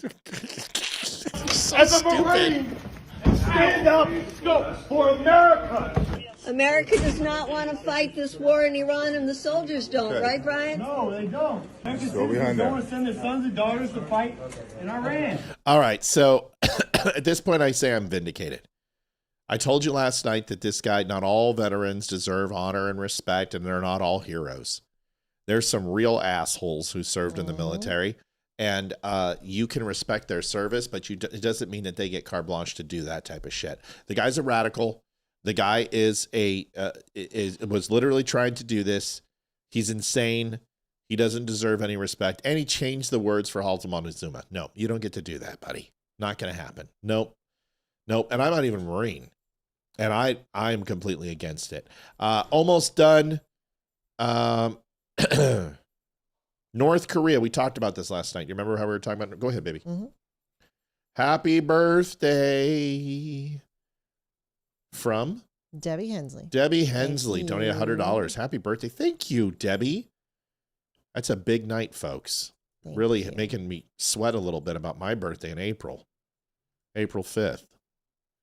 52. Holy shit. The fact that you actually openly said that.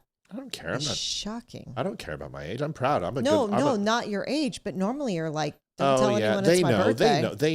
They know.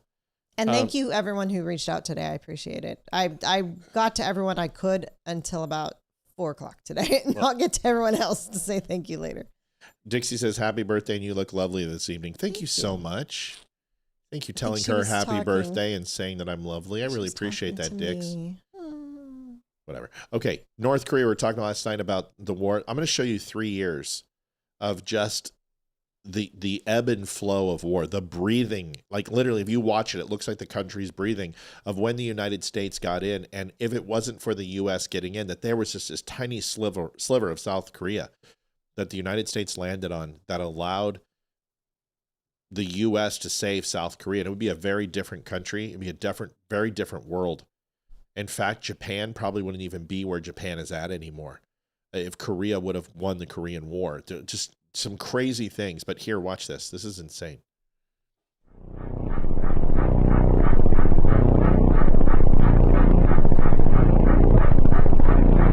This is 3 years.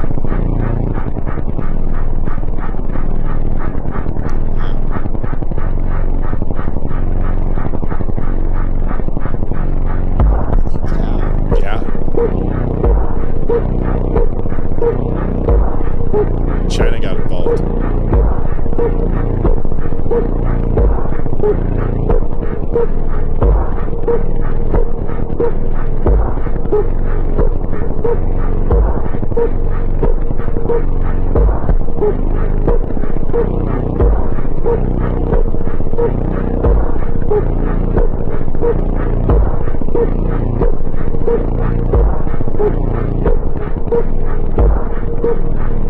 Wow, that's insane. Yes. I didn't realize that North Korea or Vietnam, or whatever it was, took over pretty much all the southern part. I didn't realize that.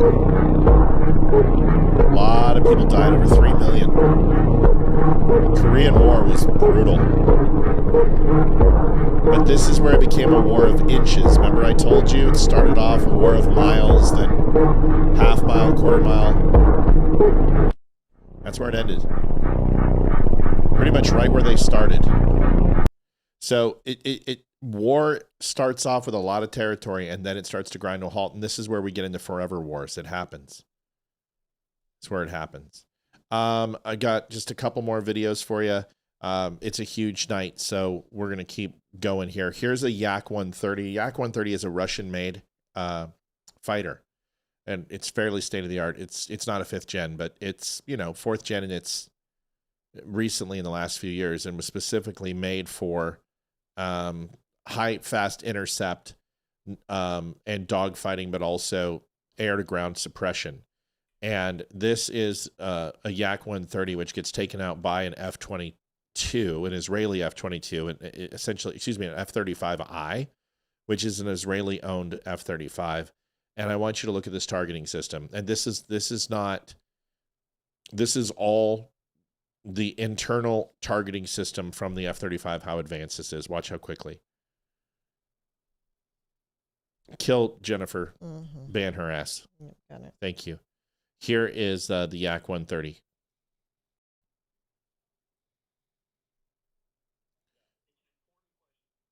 So you can see it.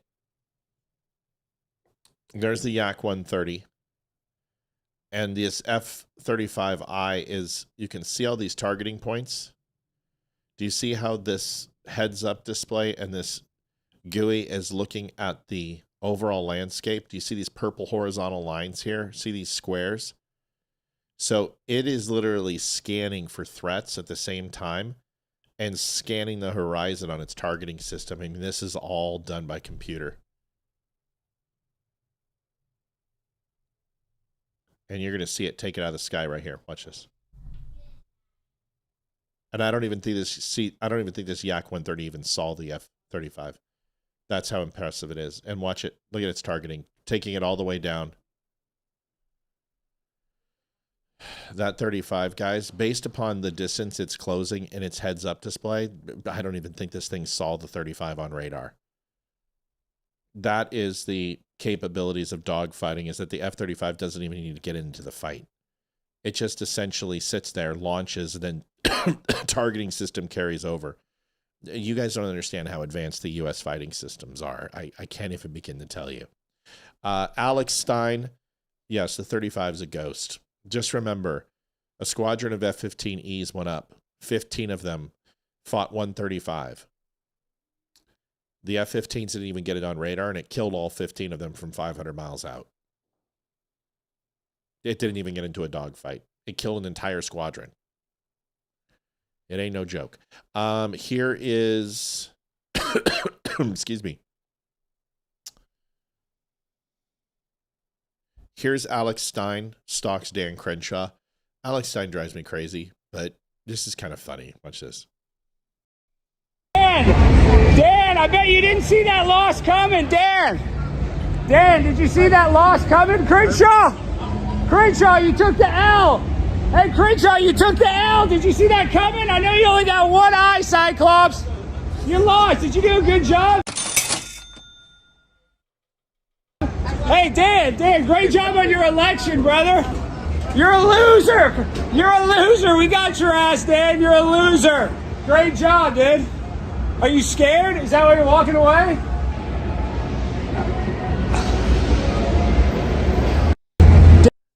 I'm pretty sure Dan is not scared of Alex Stein. Alex Stein would get rolled, but still pretty funny. You guys know I was a big supporter of Dan Crenshaw, like most people were when he first came in, and I lobbied him, and I met him 3 times, and I will tell you that he is exactly what's wrong with U.S. politics, and he's a coward. And he's a coward because he didn't have the intestinal fortitude to stay true to his constituents, like Eli Crane, like others. F-22 is great. Nothing wrong with the F-22. Different platform, different system, different capabilities. Go ahead. Are we all caught up, baby? Except for one that. Okay, put that one in. Chuck Peterson, 146. Holy crap! Thank you, Chucky. I don't know if I'm going to be able to keep up with this. I think I'm in trouble. Congratulations, happy birthday, Olivia. Kathleen loves your top and wants one. You can have it. I think we got put a 0 at the end of that, like everyone else has done tonight, and it's yours. I think we got on Amazon, if I'm not mistaken. Here's the last one. I do have a fallen soldier video. We're going to play that tomorrow, of one of the sisters and the father of one of the fallen soldiers, Sergeant Declan Cody. I want to give it its due time, and I'm not going to play it because I want to play the full thing. I'm going to end it on Nick Fuentes goes manic. When has he never not been? No. This is no. I've been listen. There's been some people that I've been exposing and telling you. I told you Nick Fuentes was always controlled op. I told you he was not who he says he was. I told you he doesn't believe in what he was saying. This guy is saying now vote for Democrats. Just listen. Here is Nick Fuentes to all the groypers who came on and trolled us. You guys have got to be really upset. I mean, you guys literally have to be filleting each other, because you're all insoles and swore celibacy of sleeping with women. But your gay Mexican midget leader has turned on all of you, and it's fucking hilarious. I love it. Watch this. I wore this stupid fucking ridiculous hat when I was in college, like an idiot. When I was 18, I had people threatening to kick my ass. I wore this in the cafeteria. I became a pariah, and look at what it has profited all of us. They said, you're a multimillionaire, you little dipshit, with hardly any skill set other than being really good at somewhat being funny and delivering a message that is absolutely controversial with everything you say.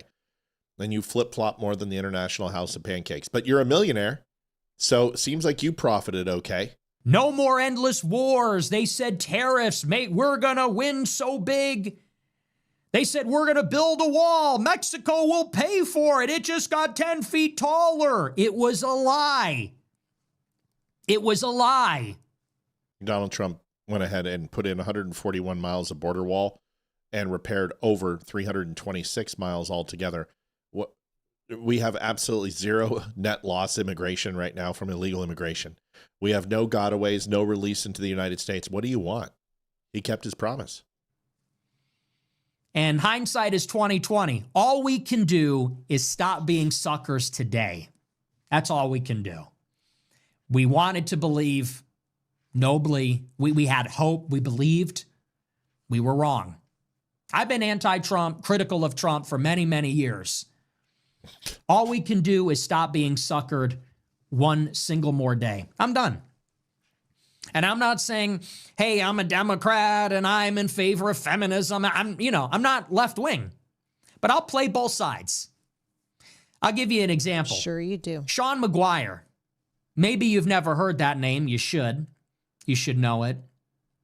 Sean McGuire is a partner at Sequoia. Sequoia is one of the most powerful and most influential and largest venture capital firms in Silicon Valley. You know, you're obsolete, dude. I don't have to play your shit anymore. And, you know, I still think Nick Fuentes is not a stupid individual. I think there are times where he can be funny. But you've always been controlled op. And when you weren't charged on J6, you act like a Fed.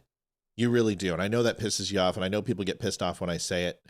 But dude, I was a Fed. And you just scream Fed. You scream CIA handler, controlled opposition, disinformation. This is who you are. And remember when you said that pardon the French, you fucked TPUSA like it was a little baby? Remember when you said that? Charlie Kirk is dead, and he just cooked your ass. You are completely irrelevant. And what's pissing off Candace Owens and Megyn Kelly and Stu Peters and the Hodge twins is they know that Iran is going to be knocked into the Stone Age and peace will happen in the Middle East and the Jews will win. And you're pissed. Your entire fucking grift is going to be done. How are they going to make money now? You're going to have to find something else. You have to go back on your word. So they're already shifting. They're moving it away, and now they're moving into, he just said, vote Democrat. We're all voting Democrat. The rest of the video, he talks, vote Democrat. I don't care what it takes. Get the Republicans out. Your new grift is going to be dividing whatever's remaining of MAGA after Trump leaves, and you're already positioning. This is what Megyn Kelly's doing. This is what Stu Peters is doing. This is what Candace Owens is doing. This is what Tucker Carlson's doing. And I've been telling you this for what, 2 years now? Almost 2.5? Congratulations, the piece de la resistance. The last thing I was looking for was Nick Fuentes telling you to vote Democrat. Boom. Liv, get us out of here. Well, thank you, everyone. I appreciate making my birthday evening feel wonderfully special. I feel loved, and I appreciate it. And I will be on tomorrow again. So you guys got a whole week of me. Have you been really here the whole week? Yes, I have. Gosh. You get the whole week of me. Paul Revere says the 22 is an air-to-air platform. An interceptor, it does have ground capabilities as Stein is dogfighting, which is why it hasn't been deployed very often. Correct. It's obsolete in the sense that it's not going to be air-to-air anymore. And the F-35 has capabilities that are different than air-to-air capabilities. It's air-to-ground, it's air-to-air, but it also has other capabilities that it has a third capability that 5th generation fighters have that you can't go into. No, they're shifting because they are going to blame 2026 on Trump's support for Israel. That's what they're going to do. They're not going to go ahead and look at history. They're not going to go ahead and look at where the American people are, the economy. It's going to be about the Jews, and it's going to continue to be about the Jews. But I will tell you this, if Saudi Arabia and the Jews sign the Abraham Accords, if Iran is taken over with a somewhat stable theocratic-based government, and they sign the Abraham Accords, and we have peace in the Middle East, these fucking guys are cooked. You know who they get to hate then? Blacks. And they'll go back to hating blacks and minorities, because that's how Nick Fuentes got his start. What's Candace going to do? She's already self-loathing. She'll hate blacks too. She already hates blacks. She'll hate Christians because she's Catholic. So. No, I hope the church excommunicates her ass. Do you know what she said last night? What'd she say? You guys didn't hear this. Candace Owens said that Benjamin Netanyahu was responsible for 9/11. Oh, yes, I did see that. She straight-faced said that Israel was responsible for 9/11 and came out and said it. She's in... This bit, she's just absolutely wacko. They're wacko. So anyway, folks, we appreciate you. We've got a lot coming up. We have a lot of people coming up on the show. We've got Jessica Lynch coming. We've got the older millennial coming. We have a lot to do. I'm going to go celebrate with my wife, 46 years. I'm excited. And we're going to have a great birthday night and go open up some presents. So thank you for watching. We love you. We appreciate you. We'll see you guys tomorrow for Jacket Friday. Make sure you're in the house. God bless. Thanks for watching, everybody. See ya.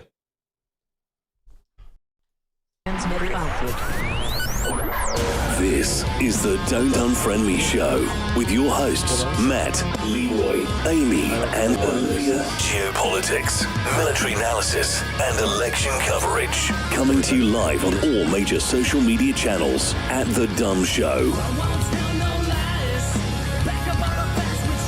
Honest, direct, unfiltered. We can agree, we can disagree. Just don't unfriend me.